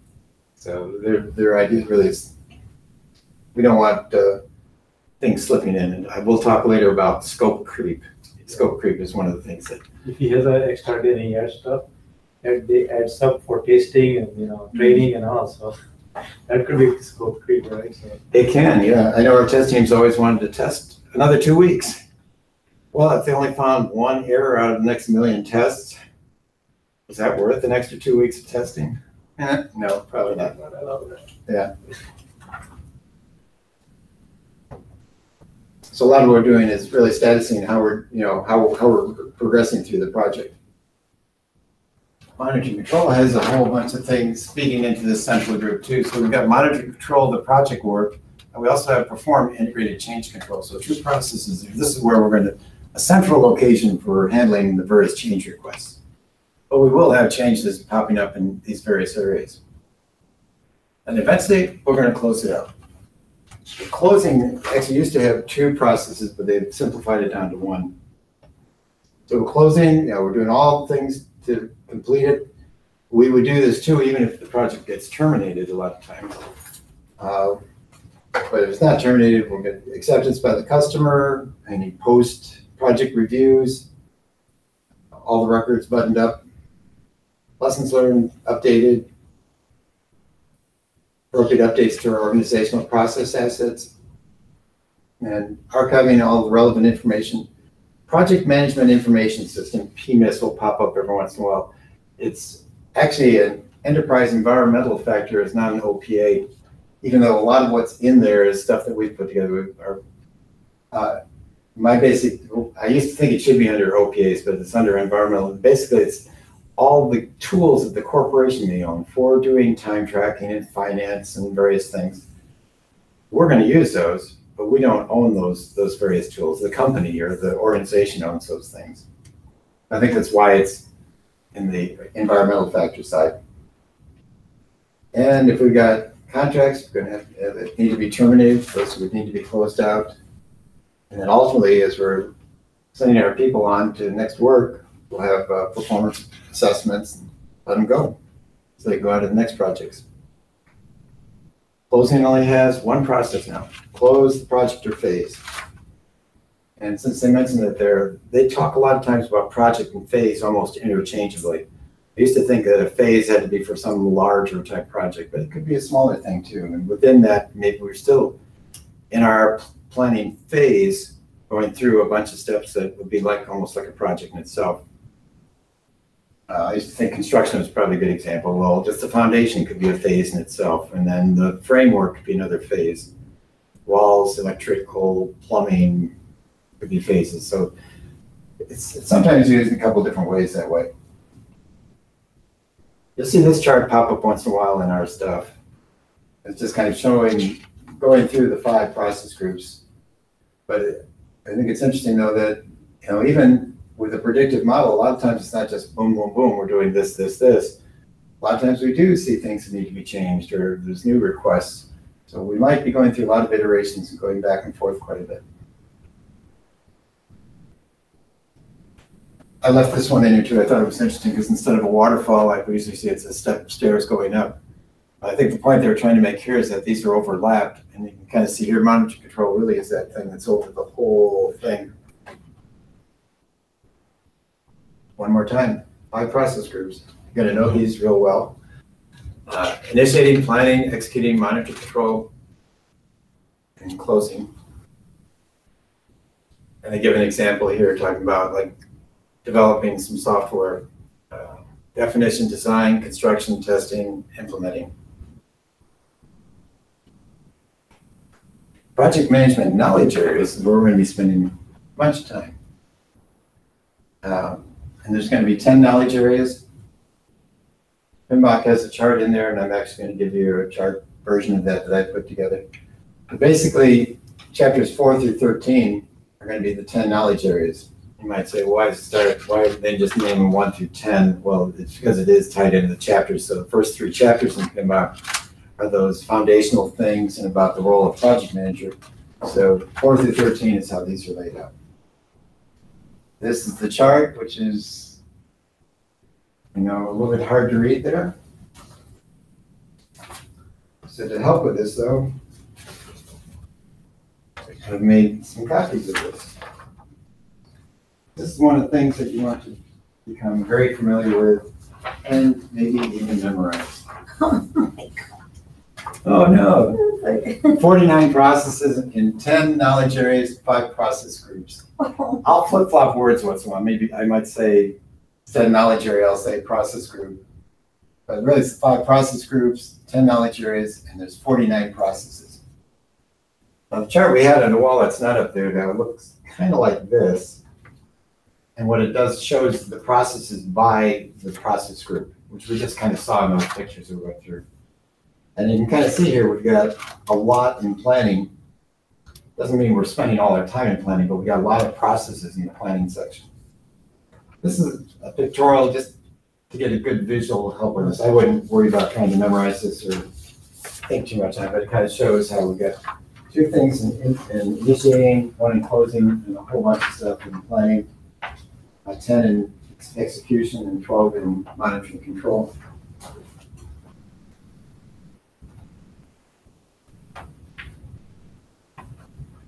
There's a small section in the introduction about code of ethics and professional conduct. We'll have actually a small section on that later. Bless you. PMI actually has on their webpage their code of ethics and professional conduct, and it's about a 7 or 8 page reading, which I'll give you copies of that later. Rita talks about this in chapter 14. Basically, this is all the idea of we want to do everything the right way and promote this profession as being a above board ethical profession, which sounds good. So they're going to be big on no conflicts of interest or reporting conflicts of interest, not doing things to make more money for myself at the cost of someone else. And we'll get into this a lot more when we get to the ethics section, but really it's a lot about really doing the right thing. And if we're not sure what to do, kick it upstairs to legal or to senior management, somebody that can make a decision on something we're not so sure what to do. And actually be whistleblowers too. If we see people not following, taking bribes or doing something wrong, so time out there, we should be not with rumors, but with something we can validate. Say, okay, here's a problem. Joe's taking the 2-week vacation in Bahamas from our client, and we're not supposed to have anything over lunch from the client.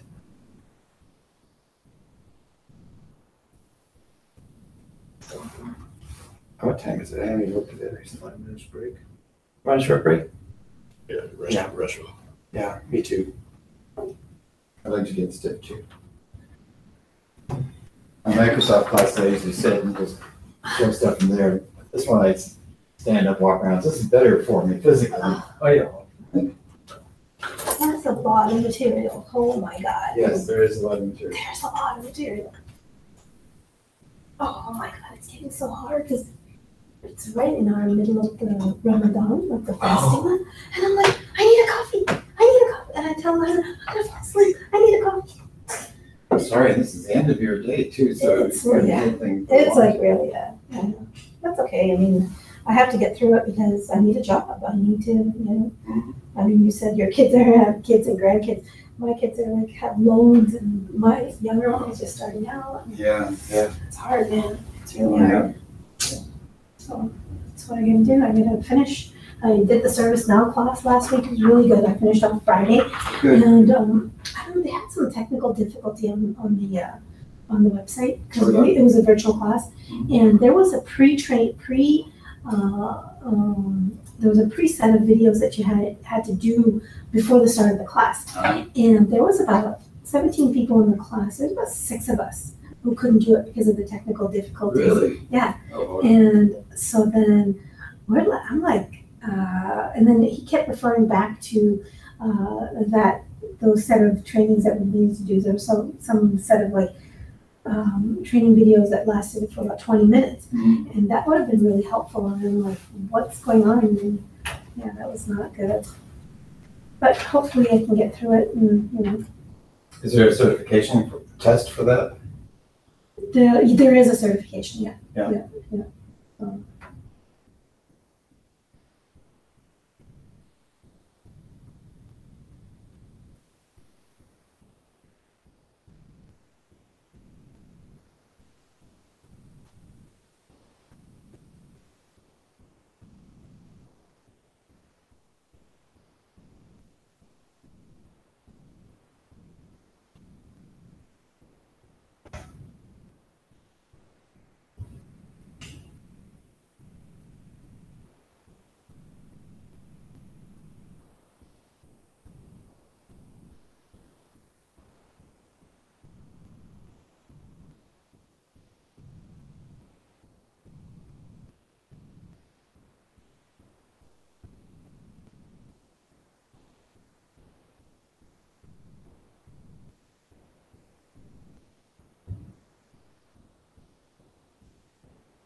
But you would have to get a new updated one anyway, they would relook at it anyway.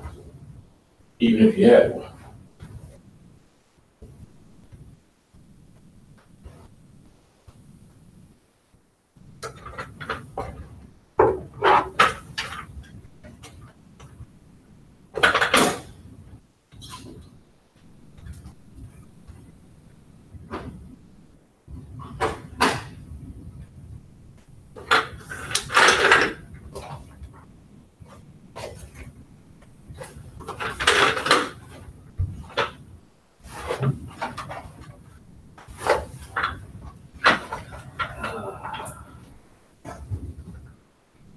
It has been what, about a few weeks already, how long?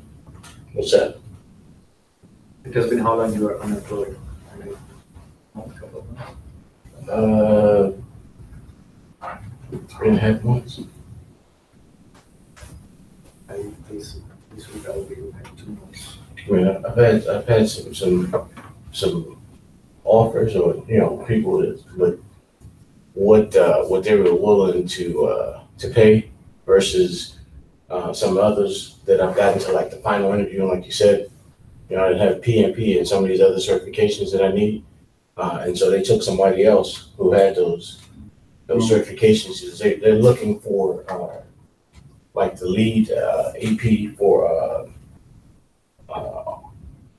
building design and the other stuff, because it actually gets them in the door to actually win contracts and to be able to do some work for the government and the other stuff. And so that's what they're looking for.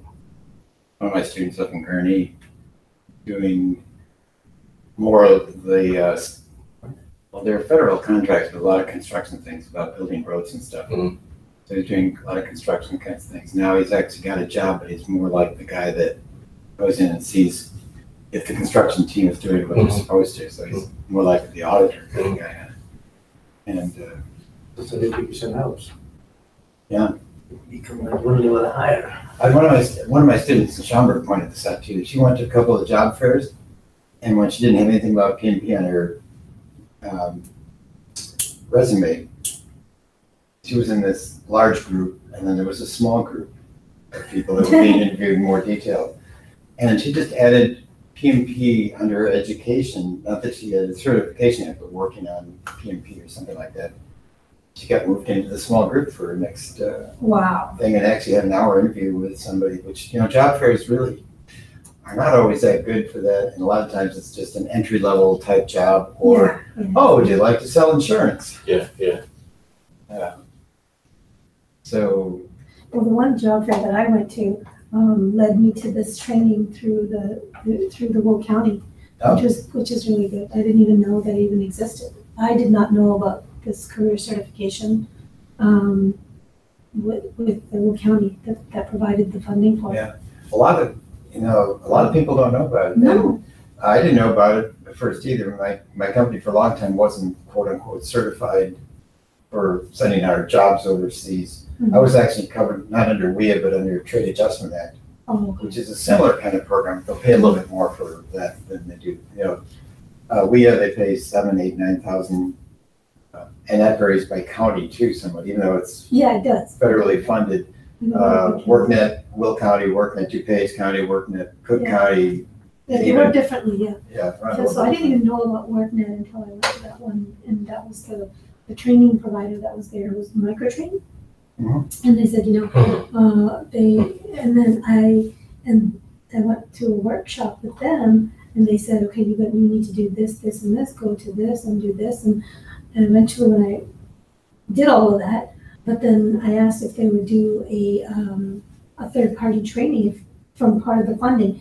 They said, oh, we'll look into it. Originally, they said yes, and then they said, well, we'll look into it. Let me find out from the manager. Can you send me the link to that program, and all of that stuff. And then when I said, I got certified, I'm going to get this funding.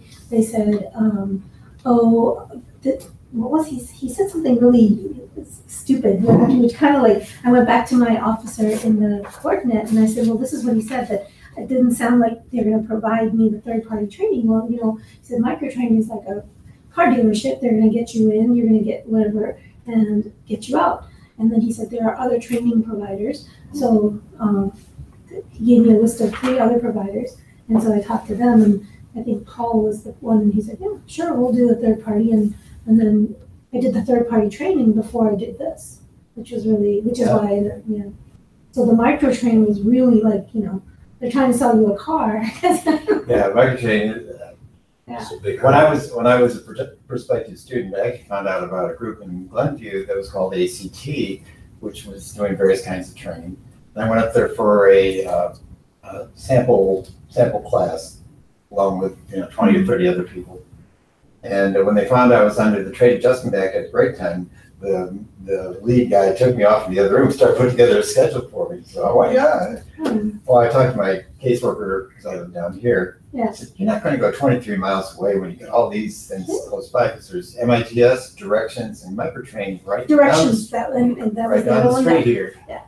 And I went to, I didn't go to Microtrain, but I emailed back and forth with a person quite a bit. I thought that sounds pretty good. And then I looked at Directions, that seemed even better. And then I looked at MITS. That's exactly the path I took. I like this one. Yeah. The Directions had, one of the trainings I really liked in the Directions was the ITIL training. There was some ITIL, was an ITIL practitioner training that they had, and then I would have been interested in that too. I know we teach ITIL here, but I think. But that's only the foundation. The I already foundation had level. that. I already Oh, you already had that? Yeah. Okay. I bet if you talk to Pablo, you might see if we could work it in. Yeah. Yeah, I know. And I can't judge the other schools, but I mean, all of these schools are doing pretty much the same thing to try to help people that have been laid off get into those next jobs. Yeah.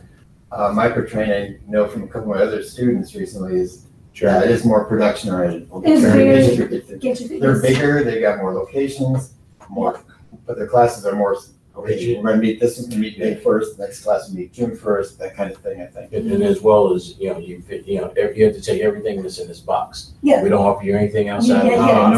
exactly. And so, And not everybody's training, not everybody's No. career path fits in that little box. Yeah. So, which is exactly what happened to me. And I specifically requested that, I'd like this private training from the ServiceNow provider, because that's part of the tool set that I want to build on. But originally they said yes, and then they kind of like backtracked after they found out I got certified, I'm going to get all this money. But then they said, oh, we'll check into it. Okay, don't need you there. Yeah, I think, and again, I can't speak too much for Directions or Microtrain, but I know one of the things I still like about us is that we're flexible to work things around. So like my daytime students that got jobs, okay, great, you got a job. We'll rearrange the schedule to work Saturdays or evenings, to try to get everything to work out. Yeah, I was told initially when I left, I was found, if you will, on the internet by a cold call by a guy at Microtrain. Oh, yeah. And they introduced me to came over and went through that session or whatever it is, and they try and get you with all the big glossy, nice building, office setting, and all the other stuff. Mhm. When he came, he's like, don't worry about it. Whatever it is you need, we'll take care of it. And then when I told him, I said, after going through and getting approved, the preliminary approval.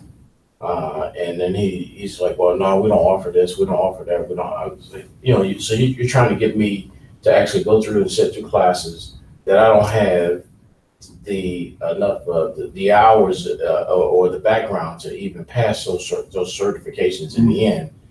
So it really makes no sense. Well, that's not even the direction I'm going in. And so I ended up coming here. But the guy who, it was some other things going on between the office that I was coming out of and Microtrain, where they was trying to, kind of steamroll it and kind of push in that direction. Yeah. I went to go pick up my voucher and the guy already had Microtrain's name on it. Yeah. So, I'm like, no. Yeah, and I know it goes back and forth over times, and we had great relationships with a lot of the caseworkers and groups.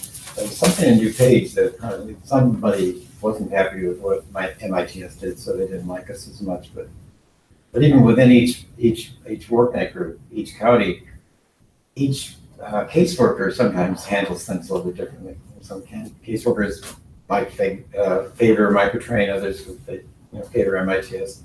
I know my caseworker, when I told him I was checking out that one in Glenview, he said, no. Here's some that are right here. Check these guys out. Yeah, Microtrain told me, you don't even have to really go. Just call, get the person's name and their email address and their phone number without even coming like visiting MITS.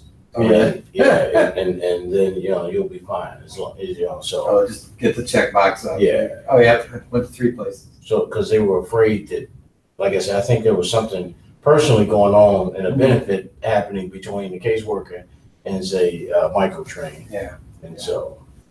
Well, Microtrain is, I guess, larger. I think they have 9 locations or something like that. I don't know. Very It's a commercial. big facility, even right here. Even in the Yeah. one on the. Oh, yeah, I know. I mean, that's what I say. 3 miles from my house, right along 22nd or. That's huge. I did physically locate directions, which is like half a mile down there, a mile down there maybe. And they were pretty good, but they didn't have a couple of things I wanted to, so that's why I checked out MITS. And I said, I want these 4 items, and they said, we have 2, we don't have other 2. So I just take them. okay, I actually am almost through book 1. I think this is just one small section on the role of the project manager. I want to make sure you have it. You have it in your books. Which one? We're in part 1. Oh, yeah, just a second. By the way, these are yours, so you can take notes, write things in it, highlight. And largely, it's just what I've just been showing out on the screen. So. Yeah, it looked like it's. Oh, yeah, I remember. Yeah. We're 113? 113. 113, yeah. Okay, good. Oh, code of conduct? Hmm? 114. 114. Oh, I think I took one slide out here, so now I'm one slide off. Okay. The first printing of these books, though, they didn't have the section in it. And my other class, the class you're going to be joining, 3 of the 4 books had the chapter in it, and 1 didn't. Oh. Fortunately, I kept an extra copy of the printout of this one little section, so I gave it to that one student. Okay. So this is basically chapter 3 or they call it section 3, but chapter 3 in PMP part 1. And it's going to just talk through a little bit about the roles of the project manager. And in the section in the back, there's a little 1-page summary that's pretty good too. So our role really, as I point out here, is a critical role for leadership within the team in getting the project objectives done. Our roles will vary, as we've seen from those other things, of being supportive or directive or fully in control. And one of the things I kind of like that they emphasize, and we'll get to this when we get to chapter 4, but we as project managers are really the only ones of those 10 knowledge areas. Integration project management is ours. We own that. We're everything in, which is actually all those, all these center things here are the things we own. These are the integration project management processes. So we're really guiding the ship in a lot of ways in those projects, even if we're in more of an agile environment or incremental, one of those kinds of things. we're still the ones that will be responsible for the whole thing. We're the ones whose head will be on the line or who get the rewards and bonuses if we do really well. A lot of what we're going to be doing is being involved usually all the way from start to finish. Now, I know as far as work experience goes, it sounds like you had that. I didn't always have that because I didn't always do all the upfront planning. I didn't do all the end of the life planning either, but I did quite a bit in the middle. But we often will be responsible for a lot all the way through the whole life cycle. We may be tied in too with helping look at So's business case for why we do this project. Some of those things like the benefits for this thing, it's going to make sense for our company. It's going to be of value. And our role is different and distinct from, and they mentioned functional and operations managers. I mean, those guys are the operations guys or the manufacturing lead or manufacturing manager, whatever it is. Those are more set roles, but they're definitely different from what we're going to be doing as we're doing projects. Here's that same little sphere of influence chart that was earlier. I thought it was good in this section because it really applies to what we're doing as project managers and the people we're influencing and working with. So project manager is a person at a performing organization to lead the team that is responsible for achieving the objectives of the project. To kind of some of the things they said. Now they come up with a new thing. Well, I think it's coming up in the slide now, but we need to have some knowledge of project management processes and things. Performance, we need to be able to get stuff done. And we'll see there's a slide in here talking about the difference between managing and leading. Managing, okay, more like the operations manager. Okay, we'll keep things going, keep things cranking out 200 cars a day. Yep, keep going, you're doing fine, good. And but leadership being much more than that, about being able to motivate and direct and guide. So personal effectiveness comes into play too. How good are we in working with people? This leadership triangle is one of the new things they added in. And I think it's interesting. They said, you know, these are all good areas, but if you're really strong in technical project management but aren't a very good leader, or you don't know what's going on in the business side for strategic goals and things, it's probably going to be not too good. But if you can grow in all these areas, I think that's going to be a really good thing for us as project managers. And actually in the webinars and things that I go to now in the training, they've actually kind of categorized things in these three categories. So you can see where, oh, this training was really just regular project management skills, or this is going to tie in more with leadership or strategic planning. A little bit more and build out technical project management, knowledge, skills, and behaviors specific to doing projects, portfolios, and programs. Leadership, how to guide, motivate, direct the team. So it's more than just managing the team. And strategic business management is really understanding, you know, perhaps even the industry we're in and what's going to work within that particular industry, how we can improve and enhance what we're doing. And the way PMI sees this, the more we can develop all three of these things, the better we'll be more effective. Here's a chart out of PMBOK kind of going through that thing about management and leadership.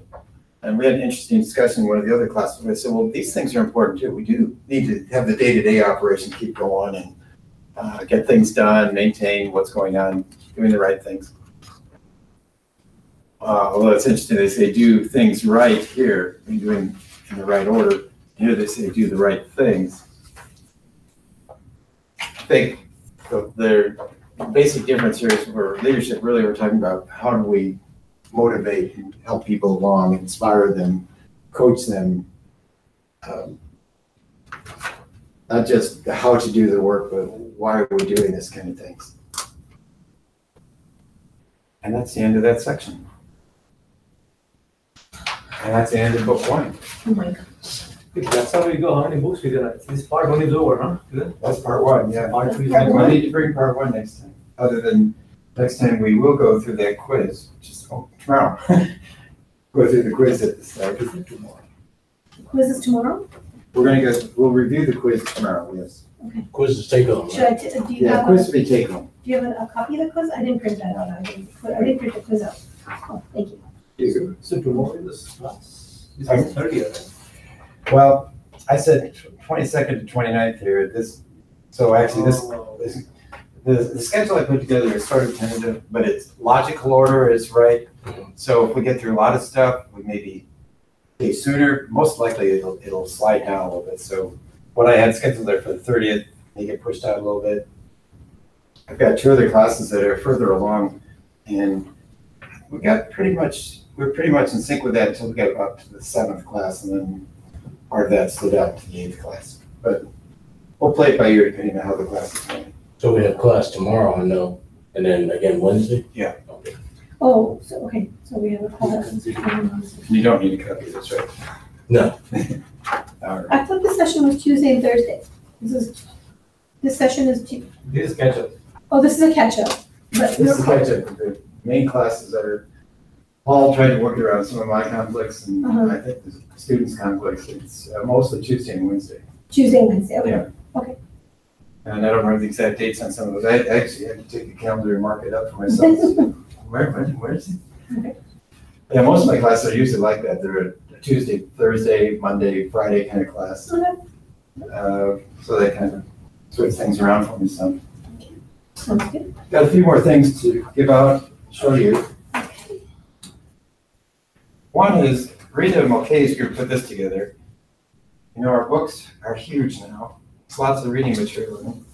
But she's actually kind of culled down what would be the important things to read in Pinball.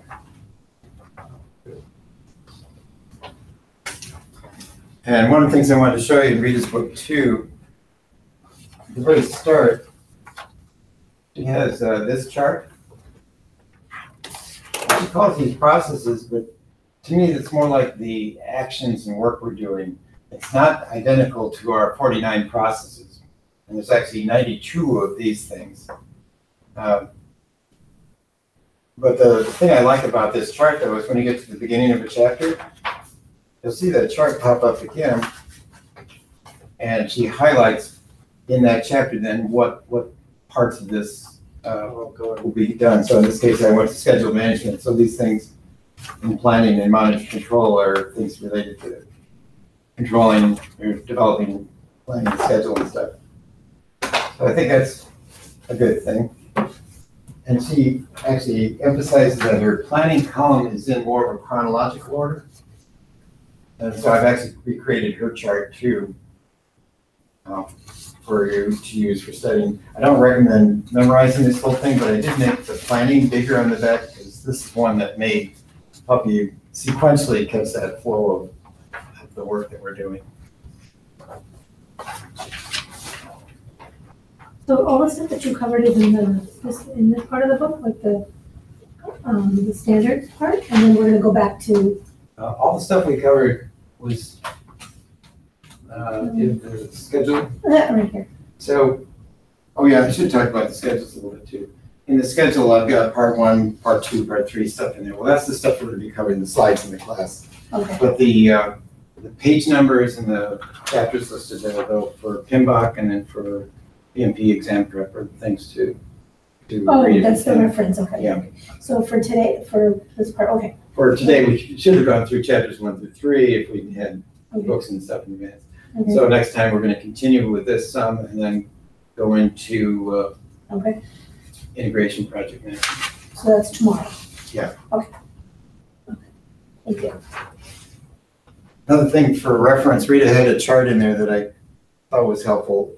Not every process has something in each process group. As a matter of fact, integration is the only one that has something from start to finish. The charter and closing out the project. A lot of them, as you can see, are just planning and controlling for scope, schedule, and cost. And some of them are in a couple of categories. So this is out for book 2. It's just more of another reference thing to kind of see where the different processes fall. And this isn't something I would try to memorize. It would just be helpful to understand. Oh my It's to God. memorize. It's not to memorize. This is a helpful aid. So if I don't sleep tonight, If you're more of a visual person, I think seeing something like that last chart is kind of helpful that way. Okay, for scope, I just have planning and controlling processes, that kind of thing. so most likely I should look at this. They probably have an appendix of definitions, right? Like these books? Yeah, they do. Yeah, they do. They have a glossary in the back of PMBOK, and Rita has some and the too. Rita. And I'm about to hand out to you the PMI lexicon of terms Oh, okay. and the Agile glossary too, the Agile Alliance glossary. Oh my God. The short version of the Agile glossary. Oh my God. This is gonna be so hard. You may want to have a 3-ring binder or 2 to put this Yeah, stuff in. We've got a 3-ring hole punch, or 3-hole punch here if you need it. Oh, okay. That one's good.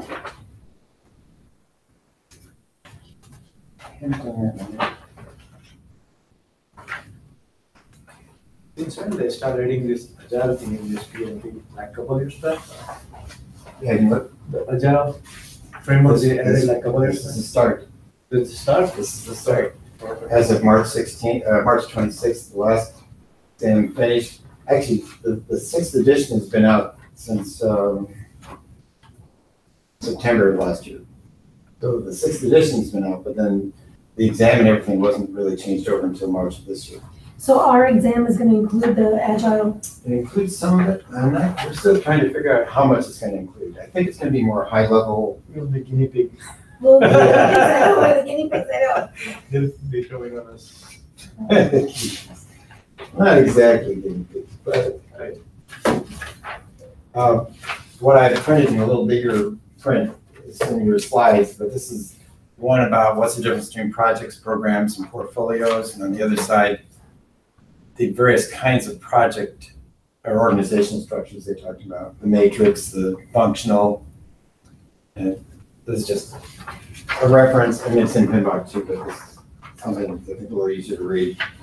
I know the slides are, I don't know if it was 2 slides on a page for this, but if it was 1 slide even, it was, I know, pretty small.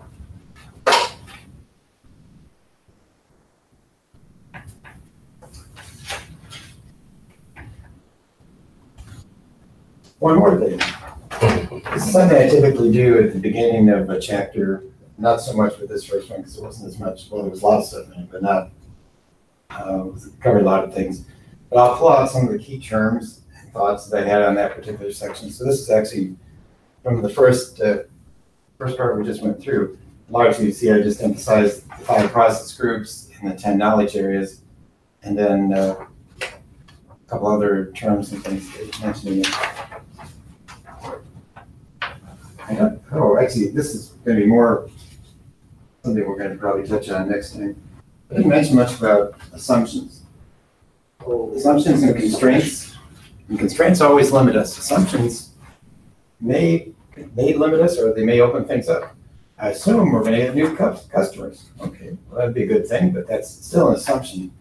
Assumptions are just something that we're assuming to be true, but we don't know if it will be or not. I mean, construction, I assume it's going to rain 10 days in April. Well, maybe the last 10 years it rained 10 days in April.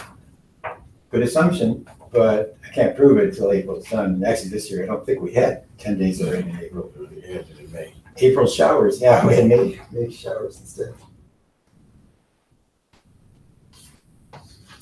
And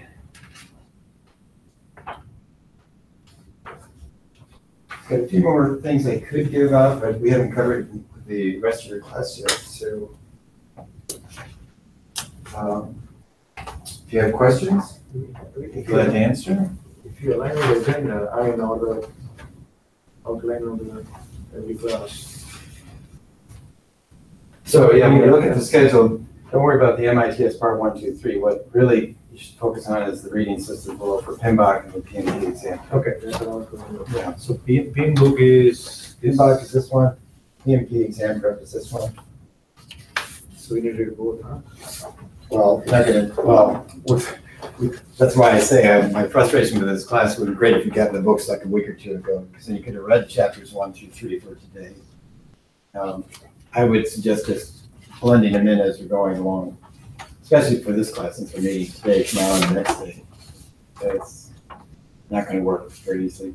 First three chapters you said good to have reviewed is from PMP book or PMI?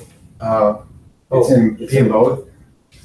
Actually, chapter 3 in Rita is a little different than chapter 3 in PMBOK. PMBOK is just focusing on the role of the project manager. Used to be they were identical all the way, but now they're still talking about processes and framework in Rita's book, chapter 3. So what we covered today was MITS part 1, 2. I mean, this. Yeah. And then this is the reading. Yeah, so these are the readings that would have been great if you'd had it before today. So that's what I'm saying. I would still read through, or as you have time, read through chapters 1 through 3. But and then for try tomorrow, and get ahead to actually read this so that we'll. Yeah, for tomorrow you actually need chapter 4. Okay. So I would suggest for tomorrow, do that quiz in chapter 4. Okay. Okay. Then as you have time, you can get back into 1, 2, 3. Tomorrow is 29, right? So we're still talking about this first part. But Wednesday, chapter 4 is coming in the picture. Yeah. Chapter 4 is one of the assignments for tomorrow too. And I think I made it optional, but I said read the Agile Practice Guide, but I just put that in there. That's probably whenever you can fit it into. At this point, I don't have anything specific that we're going to be covering in there other than what we had in those introductory slides. So for each class, we just mark off what we've done and okay. Yeah, so if you can just focus on the PMBOK and the PMP exam prep sections, that'll be good. So we'll try to look at chapter 4, okay. Integration project management is chapter 4. Integration project management, okay. All right, I will try my best. We do have a few minutes. If you want, I can just give you, I'll hand out actually how to use Fast Track next time, but I'll give you a little sample what Okay, Fast that's Track looks like. Okay, a demo. Little demo, yep. Okay, thanks.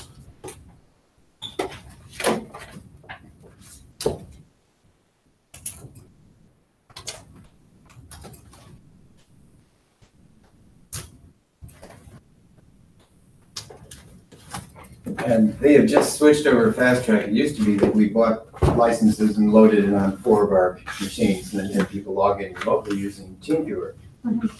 That's still a nice way to do it, but they've now made it a web-based thing. And right now we have 3 licenses for Jake, Dave, and Anita. And you can use any one of those to log in.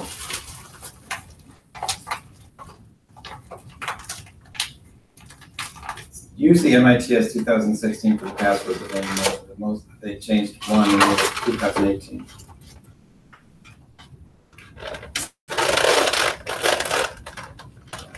I'm going to give you a handout that shows these screens too, so you can see what the screenshots look like and everything.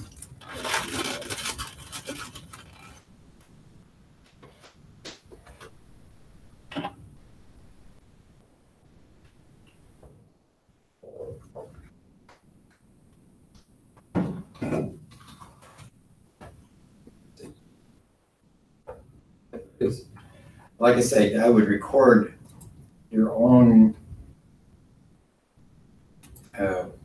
scores, like in this case, 13 done, we got 68 on that for a knowledge area of communication. Somebody did that. So this is everybody's stuff in here, so How can we track our own? track it on paper. So once you finish, just. When you finish the quiz, write down your answers and the date. Like, okay, 523, I did one on quality, I got 60%. I got only 12 out of 20 questions. I just, keep track of that. Oh, The next time you go to quality, okay, June 5th, doing 20 questions in quality. 78%, well, that's better, that's maybe not quite good enough. I would keep doing these until you're getting like 80s and 90s on you pretty consistently.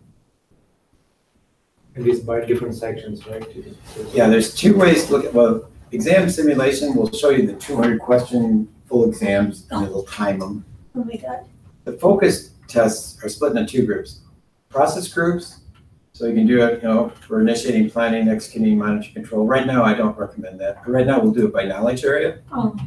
And so it's got the 10 knowledge areas plus this basically the stuff we went through today, the framework and processes. So that's what we'll do. We'll do a couple of those. And it even suggests, why don't you do 20 questions or something like that? All right, we'll do 20. On the bottom here is a start test. The good thing about this too is this is very similar format to what you're going to see for the actual exam. Other than you won't have one for 20 up there. And also, since we're doing it in the training mode, we got this extra button here that says peek at the answer. So we'll use that as we're going along too. So I'll do the first one. Project manager, see, I can make it a little bit larger too, I think. Project manager is managing a second project. Well, it started 1 month after the first one did. Both projects are still in process. Though his first project is small, the new project seems to be quickly growing in size. As each day passes, the project manager is feeling more and more in need of help. Project manager has recently heard that there is another project in the company last year that is similar to his second project. What should he do? Wait to see if the project is impacted by the growth in the scope. Contact the project manager's other project and ask for assistance. Obtain historical records and guidance from the PMO. Make sure the scope of the project is agreed on by all stakeholders. Well, these are a lot of good, this is one with a lot of good things to do. So you really have to kind of focus on what are they saying in the question. He's not so sure, he's feeling more and more in need of help, I think is probably the key phrase, this part here. And I think what they're probably getting at is we can sort of benchmark this against that similar project. So I'd say probably contact the manager of the other project and ask for assistance would be a good thing to do. I think I'd throw out the first and last. Obtain historical records and guidance. That might be good. I think I'll go with B. And then we'll peek and see if I'm right or wrong. They went with C. Okay, so I was wrong. It gives you an explanation of why that's wrong.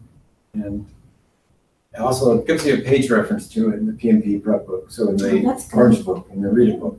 Really? And this is their tool, so you can see a lot of times where they're synced together pretty well. Fast Track is the PMI tool from there from the Rita tool. Oh, the Rita tool. Okay. Yeah, Rita Mulcahy, or what do they call it? RMC now. Okay.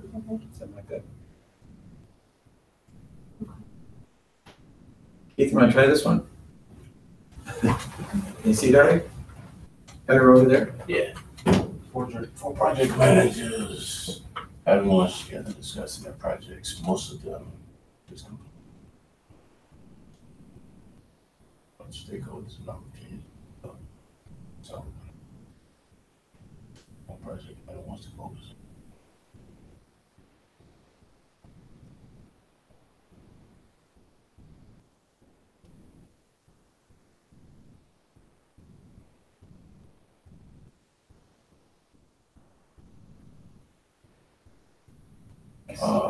It's tricky just to figure out what they ask you.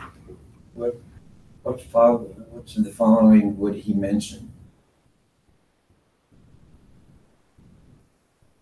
Talking about hard projects, how hard they are to manage.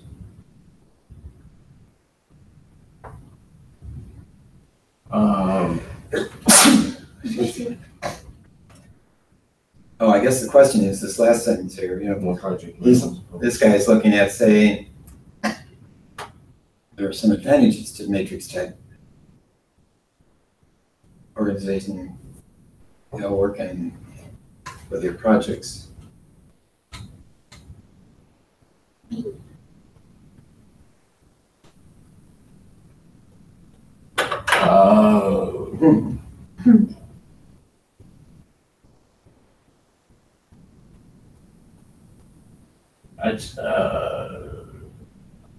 I'd go with B.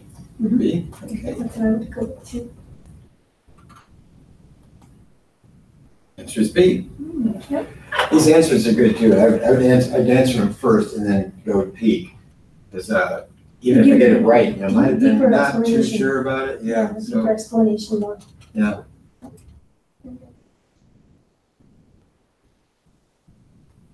Want to do this one? Sure. So the following just describes the role of PMO. Yeah, this is easy one, I guess. PMO staff are part of the change control board. Its role can vary from advisory custody to full projects. Provides the project management procedures.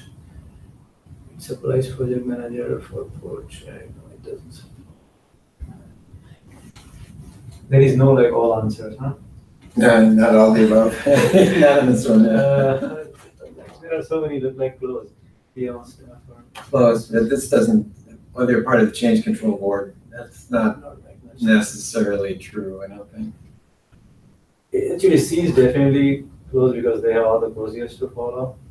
But I would say B. Probably. PMO office would be B. Its role can vary from advisory Yeah. Or project. to full. Just because I asked that question earlier. That's a general statement that kind of does take in, it could be everything from being a consulting group to being Yeah. really in charge. That's what I would say. Have we influenced you to be, or are you good? It's your decision. Yeah.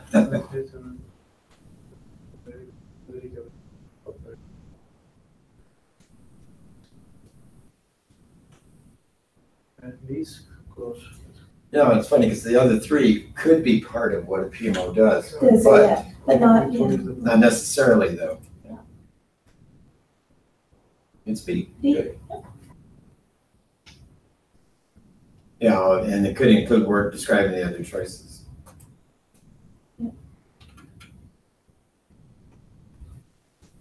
My turn? Okay. You see? Control schedule, perform integrated change control and monitor risks are in which process group? I'll give you this is an exam hint on this. We didn't go through it in great detail, but you saw that chart with the 49 processes. Yeah. Well, with the different ones I gave you. In monitoring and control, there's 10 processes. 9 of them have the word monitor or control in the title. The only one that doesn't, the one outlier is validate scope. So when you get questions like this and you see one of those words pop up in the Answer. question and then in the answer. Yeah. That Pretty much tells it. Yeah. Yeah, C. yeah. I didn't give you the answer, but I gave you a big hint. Right? Yeah. But for the exam, that's important too, because a lot of times you get those, it'll say control in the question and it'll say monitor or something in the answers. If I'm wrong, I'd be mad. No, that's right. All the following occur during the planning process group except.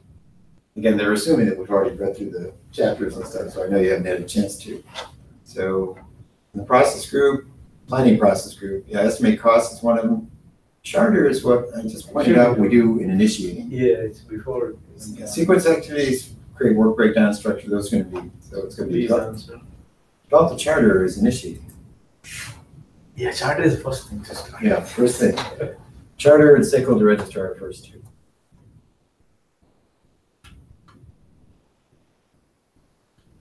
Keith, one, Keith the other. The Keith. A project may end for any of the following reasons except.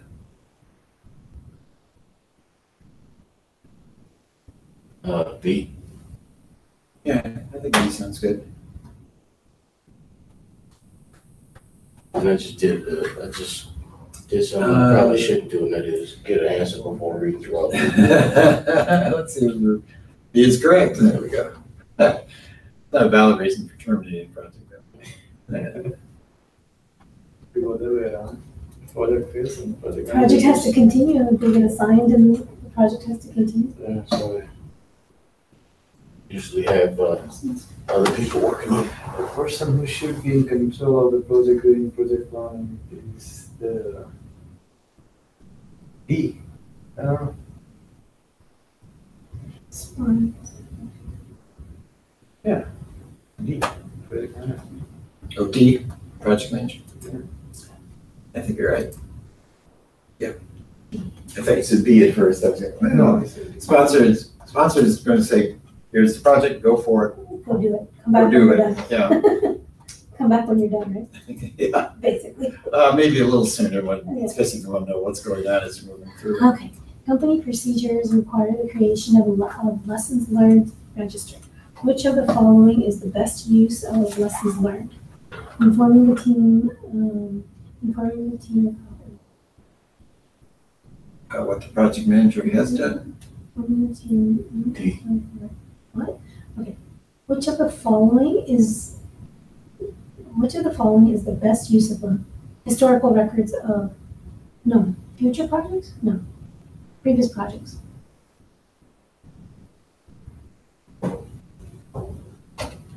How about B, the planning record of the current project? By the way, one of the things, you'll see this in the definitions, actually I've got a subsection of definitions I'm going to give you a handout on too, but lessons learned register and lessons learned repository are something they've distinguished with this version. Oh, Lessons learned repository would be this data warehouse of our old projects. database. Lessons learned registers, the things we're learning and collecting during this project. Okay. The planning record for the current project. Mhm. That's what I think. D, D, historical records of future projects. I don't understand. That should be let me, previous projects. used to be we could drag this around. I can't drag their answer around though. See, historical records for future projects. Notice the question asks about the use of the tool of project management. Many people can learn how, from a book, what the lessons learned register is, but questions like this can more readily be answered if you actually use the tool and know from experience its value. What? Ask yourself about the other tools. Project management, why are they beneficial? Best uses of lessons learned are as continuous improvement tools within the current project. Historical information for future projects and tools for improving the organization's processes and systems. But The others are historical tools, the other lessons learned- tools are better for accomplishing the things listed in other choices. I have a question. Yeah. So if lessons learned is something that you're going to do after the project is finished, how can you look at historical records of future projects? It hasn't even happened yet. I think the historical records are for past performance. From past Yeah, projects. from past projects. So they're saying we're gonna use those historical records for, To give us some guidance on how. Oh, I see. I thought it meant historical records of future projects, meaning the projects that aren't done yet. So how could you have a historical record? Yeah. Records for future projects. yeah, kind of, That's kind of tricky. yeah. A lot of, and that's probably a good example of some of these are, you gotta really read the question Question, carefully, see sorry. what they're trying Yeah. to say. And which process groups?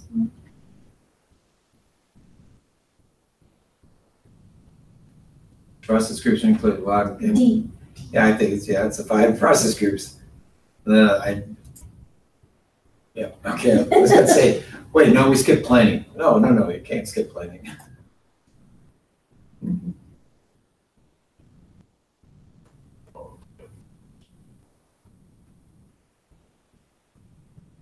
We've seen this question before, and actually, I think you'll see it actually in one of our quizzes too. Occasionally, we got something that we borrowed from Rita, I think.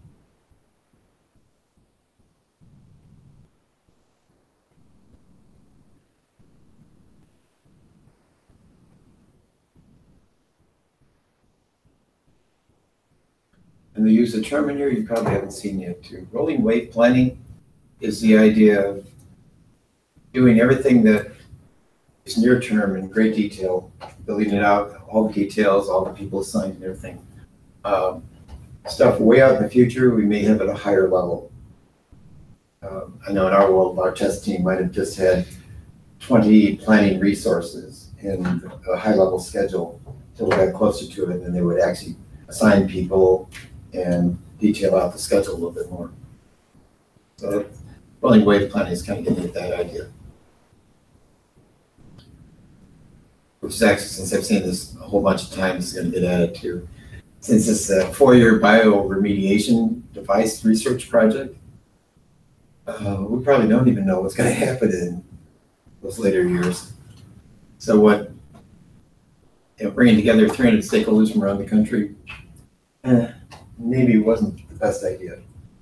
Which is funny, because in my Motorola days, we did that when I first started there. We brought people all together for the next big program. And we put Post-it notes on the wall. We did a lot of brainstorming. And the good thing of it, we got to see people face to face. So that was a good thing. And go out to dinner with them. And so that was nice. As time went on, though, they stopped doing that. And we brought in an outside facilitator to facilitate the meetings, too. And get the discussion going, ask questions and stuff. So, did I answer that for you? Did I do that one? I think it's answered that one. If I'm wrong, I'll be upset. Yeah, because again, I know you haven't probably even heard the term rolling wave yet. The idea of progressive elaboration, actually, Agile even uses this too, talking about what they do, because doing 2 weeks worth of work, okay, we'll build that out really completely, figure out what we're going to do. The next 2 weeks, well, we'll look at our list of what we got in our backlog and see what we're going to do. They're constantly zeroing in on just the near-term stuff, and getting that built out, complete, and do the next batch. So, but rolling wave work is not, I never heard of that. Oh my gosh. Well, at least in How many definitions we gotta go through all of ours. in PMI, actually, they mentioned that they use it some. So my experience has been more predictive model. I've had a few Agile teams I've worked with, but that was one of the things we're kind of noticing. The other instructor here, Dan Suter, who teaches at the Agile class, and I've talked about this some, he said there's some disconnects. This is the first time we've had this Agile supplement, the first time we've had these Agile principles embedded in PMBOK. He said they don't match what they say in the Agile Certified Practitioner book. Completely. So there's some disconnects. That's confusing. It's Yeah. confusing. It's similar to what before, I didn't know before this edition, the glossary in the back of PMBOK and the PMI lexicon of terms were not synced up. Mm. I just assumed that they were the same things. No, they weren't. Oh, shoot. See who's turn. You want to do this one? Hold on.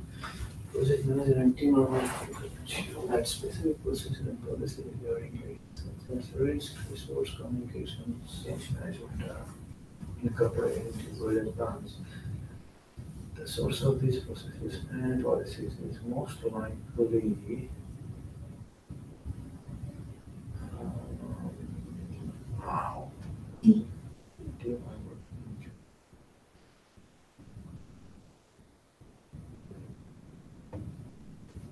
Resource. So between A and D, I guess. But these are government or regulatory resource. I don't know. Project sponsor doesn't have to do anything. No. Project governance, organizational governance. I like both of them, but I think probably the key thing may be incorporated To the project. into Project. the project plans. Yeah. So there may be project governance.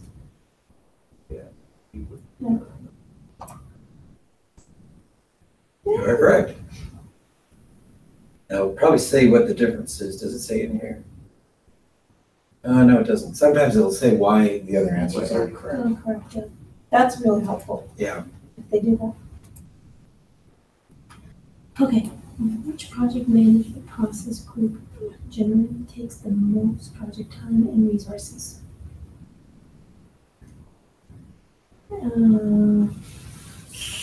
Executing, design, executing? Yeah, it's executing. By the way, design is not one of the 5 process groups, so we can throw Oh, that okay. one out. Okay. But yeah, executing is where we do spend most of our time and effort and money.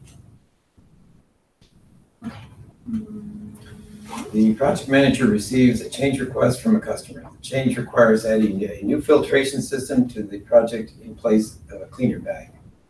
When the project manager evaluates the change, it is important that she consider the impact on communication management plans, subsequent work packages, sponsor, project constraints. B. Probably be other constraints might, maybe if it's gonna cost us more, we at top end of our budget. Not the sponsor, not communications management. I think I'm with you. A and C are not good answers.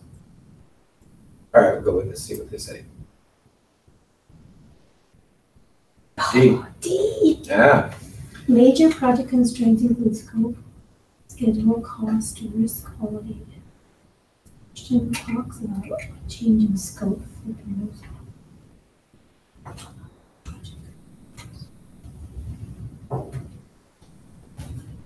oh, after it's complete, so it's a sequential thing.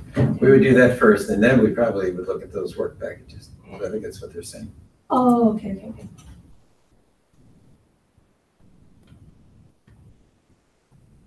Which project? This is Keith's. Which process group authorizes the project? Authorizes the project.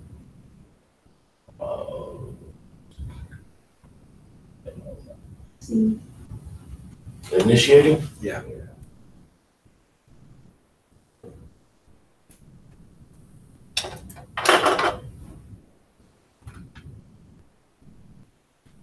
In project executing unit, project manager from information system department is trying to complete the project, yet is constantly faced with interference from manager of engineering department. Engineering department keeps changing the resource assigned to the project and the availability. What type of metric does this represent?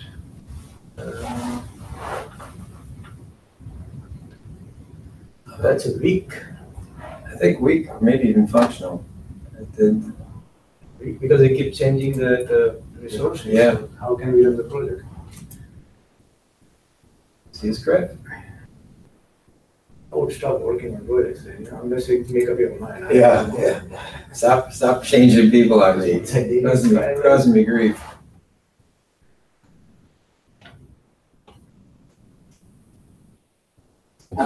okay, 2 project managers.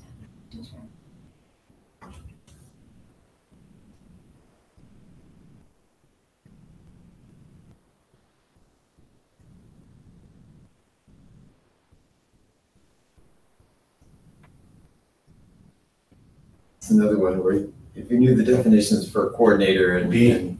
I'll go with B. Project? expediter cannot make decisions.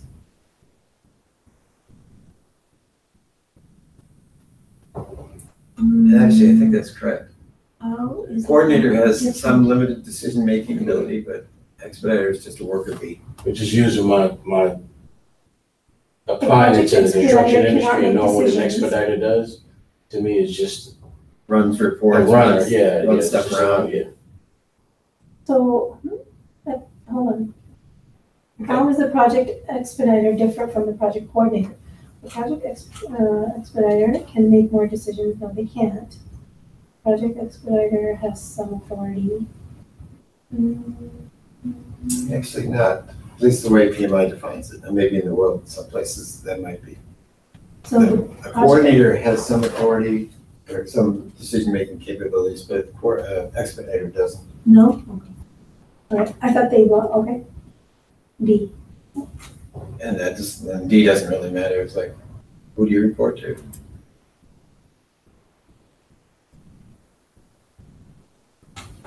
That's enough questions, right?